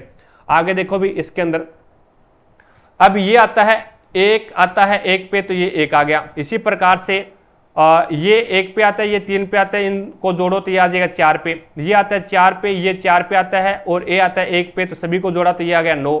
और ये F आता है 6 पे, E आता है 5 पे, E 5 पे, 5 5 10 और 6 16, ये 16 आ गया। कहने का मतलब 1 की स्क्वायर 1, 2 की स्क्वायर 4, 3 की स्क्वायर 9, 4 की स्क्वायर 16, और ये अब आ गया 25, क्योंकि ये 10 पे आएगा, ये 1 पे आएगा, ये 3 पे आएगा, और ये आएगा 11 पे। 11 और 10 21, 21 और 4 25 हो जाएंगे। अब आगे देखो भी क्या आएगा, आगे मान 36 होना चाहिए, आगे मान है वो 36 होना चाहिए। तो इसका जोड़ो, R आता है 18 पे, I आता है 9 पे, D आता है 4 पे, और E आता है 5 पे। तो 5 और 4 9, 9 9 18, और 18 और 18 36, तो इसका मान 36 हो रहा है। तो इसका मतलब 2 नंबर ऑप्शन आपका बिल्कुल राइट हो जाएगा। आगे देखो भी नेक्स्ट आपके सामने है। अब इसके अंदर है वो कथन में निहित है, कथन के अंदर है वो कौन सा निहित है, ये आपको इसमें बताना है। अब देखो भी स्टेटमेंट आपको दे रखा है, कुछ बेंच कील है, कुछ जो आपकी बी से बेंच है वो के से कील हो जाएगी, और सभी बेंच और कील धातुएं हैं। सारी की सारी जो आपकी बेंच और कील है वो क्या है, डी से धातु के अंदर आ जाएगी, ठीक है। उसके बाद में कुछ लकड़ियां कीले हैं, कुछ जो आपकी लकड़ियां हैं वो क्या है, कील है। तो ये जो आपकी लकड़ियां हैं यानी वुड यानी लकड़ियां है वो कील को काटेगी। अब यहां पे देखो भी, अब इसका मतलब ये भी नहीं है भी आपका वुड यहां पे भी हो सकता है। अब इसका मतलब ये भी तो हो सकता है, इस प्रकार से भी वुड हो सकता है भी, है ना, ये भी हो सकता है। और डायग्राम ये भी होना चाहिए, क्योंकि आपका डायग्राम है वो इसने ये नहीं बोला भी आपका जो लकड़ियां हैं वो आपके धातुओं के अंदर आ रही है, लेकिन इसने ये ही बोला है भी जो आपकी लकड़ियां हैं वो कील को काटनी चाहिए, तो कील को काट रही है ये। उसके बाद में आप देखो भी धारणा क्या है, कुछ लकड़ियां केवल धातुएं हैं, कुछ लकड़ियां हैं वो केवल धातु है क्या, डी से धातु। तो यहाँ पे देखो भी केवल धातु वाला तो ये हो गया, ये पोर्शन है वो केवल धातु वाला है, तो ये चीज है वो एकदम सही है भी। यहाँ पे कुछ लकड़ियां केवल धातुएं क्या, तो ये एक प्रकार से तो एकदम सही होना चाहिए। आगे देखो दूसरा, कुछ लकड़ियां केवल बेंच है क्या, कुछ लकड़ी है वो बेंच वाले में जा रही है क्या, बी से बेंच वाले में नहीं जा रही, तो इसको कैंसिल करो एक बार। और कुछ बेंच लकड़ियां है क्या, कुछ बेंच है वो लकड़ी वाले में आ रही है क्या, नहीं आ रही तो कैंसिल करो। और कुछ धातुएं लकड़ियां है क्या, कुछ जो आपकी धातुएं हैं, कुछ जो आपकी धातुएं हैं, डी से धातुएं हैं वो लकड़ियां है क्या, तो कुछ आपकी धातुएं हैं वो लकड़ियां हैं। कुछ आपकी जो धातुएं, मैंने ये जो ब्लैक किया है इस प्रकार से डार्क किया है, ये क्या है आपकी धातुएं लकड़ियां हैं, तो ये बिल्कुल सही है। लेकिन यहां पे देखो ये सही तो है, लेकिन यहां पे केवल वर्ड आ गया, अभी केवल वर्ड आ गया तो वो एक प्रकार से नेगेटिविटी को दर्शाएगा, यानी कुछ लकड़ियां केवल धातुएं हैं, कुछ जो लकड़ियां वो केवल धातुएं हैं, तो ये एक प्रकार से इस प्रकार से नेगेटिविटी को दर्शाएगा। तो यहां पे आपका ये गलत हो जाएगा। या फिर इस प्रकार से हो भी, इस प्रकार से ये तो आपका क्या आ गया, कील वाला आ गया, ये आपका कील वाला आ गया, और ये आपका दूसरा डायग्राम बनाओ में, यानी ये आपका धातु वाला आ गया, और ये आपका क्या आ गया, कील वाला, ये आपका कील वाला आ गया, के से कील वाला, और ये आपका क्या आ गया, बेंच वाला आ गया। और यहां पे अगर मैं लकड़ी बना दूं तो, यहां पे लकड़ी बना दूं तो, यहां पे तो ये वाला पोर्शन है वो एक प्रकार से मान्य ही नहीं होगा, क्योंकि ये जो मैंने डायरेक्ट किया है ये क्या है, धातु भी है, कील भी है और लकड़ी है, लेकिन इसने केवल लगा दिया, तो इस प्रकार से ये एक लिमिट हो गई इसकी, तो ये गलत हो जाएगा। तो यहाँ पे ओनली फॉर डी होगा इसमें, ठीक है, ओनली फॉर डी हो जाएगा, 4 नंबर ऑप्शन आपका राइट आंसर होगा। अगला देखो भी नेक्स्ट पर्सनवाचक चिन्ह के स्थान पे क्या आएगा, आपको यहाँ पे बताना है। तो इसके अंदर है वो 3 और 1। देखो अब अगर मैं इसमें 3 को क्या करूं, 3 को मैं 2 से गुणा कर दूं, 3 दूआ 6, कितना हो गया 6, और माइनस कर दूं मैं 2, तो मेरे पास में आ जाएगा 4। इसी प्रकार से 4 को मैं क्या करूं, 3 से गुणा कर दूं, तो 3 चौके 12, और माइनस कर दूं मैं 4, तो क्या आ जाएगा 8। इसी प्रकार से 8 को मैं गुणा कर दूं 4 से, 8 चौका 32, और माइनस कर दूं 6, 32 में से 6 जाएगा तो 26 बचेगा। इसी प्रकार से 26 को मैं गुणा करूं 5 से, और 26 पंजा कितना होता है अभी, 5 छिका 30, 3 और 5 दुए 10 और 3 13 यानी 130, और 130 में से माइनस कर दूं 8, तो कितना बचेगा 122। इसी प्रकार से 122 को मैं गुणा करूंगा 6 से, और 6 दुए 12, 6 दुए 12 और 1 13, और 6 कम 6 और 1 7, 732, और माइनस करूंगा 10, तो ये हो जाएगा आपके पास में 722। तो आपका यहाँ पे राइट आंसर होगा 4 नंबर ऑप्शन, बिल्कुल राइट। आगे देखो नेक्स्ट आपके पास में, अब इसमें से श्रेणी में संबंधित नहीं है, श्रेणी से संबंधित नहीं है वो आपको बताना है। 7 को गुणा किया मैंने 2 से, 14, 7 2 14, फिर मैंने 4 से गुणा किया, तो ये हो गया आपके पास में 14 चौके 56, और फिर मैंने 6 से गुणा किया, तो ये हो जाएगा 6 छिका 36, 3 6 5 30 और 3 33 यानी 336, और फिर मैंने इसको 8 से गुणा किया, 8 से गुणा करूंगा तो 8 छिका 48, 4 8 या 24 और 4 28, 2 8 या 24 और 2 कितने होते हैं अभी 26, 266 आ रहा है। तो इसका मतलब क्या है 448 है वो इस सीरीज से संबंधित नहीं है, 448 की जगह 336 आएगा। क्यों आएगा, क्योंकि पहले 2 से गुणा, फिर 4 से गुणा, फिर 6 से गुणा, फिर 8 से गुणा, फिर 10 से गुणा, इस प्रकार से चल रहा है अभी। तो आपका यहाँ पे 448 राइट आंसर हो जाएगा।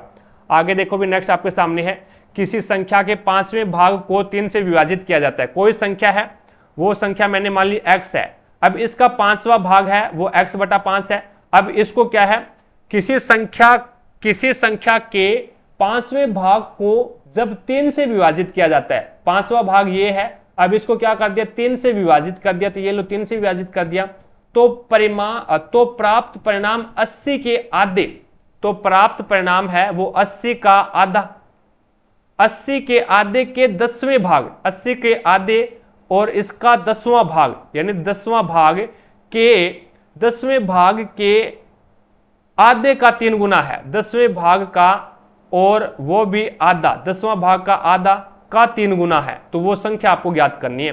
देखो भी इसको करेंगे तो ये हो जाएगा आपके पास में x बटा 15 बराबर में, ये आपके पास में आ जाएगा 2 एकम 2 40, फिर 0 से 0 कट जाएगा, फिर 2 एकम 2 और 2 2 4 और इसका 3 गुना है तो ये 6 आ गया।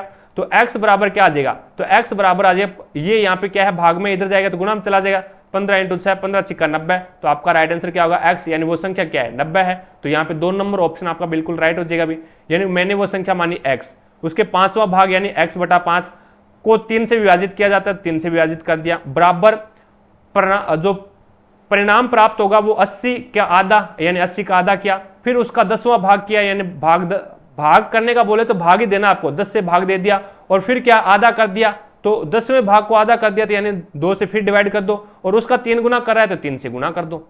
आगे देखो नेक्स्ट आपके सामने है, अब इसके अंदर देखना है आपको यहाँ पे पर्सनवाचक चिन्ह के स्थान पे क्या आएगा। देखो भी अब अगर ये सीरीज बन रही है, सीरीज ये है भी 2 1 फिर 43 फिर 65 फिर 87, अब यहाँ पे क्या आएगा, फिर आया 12 11।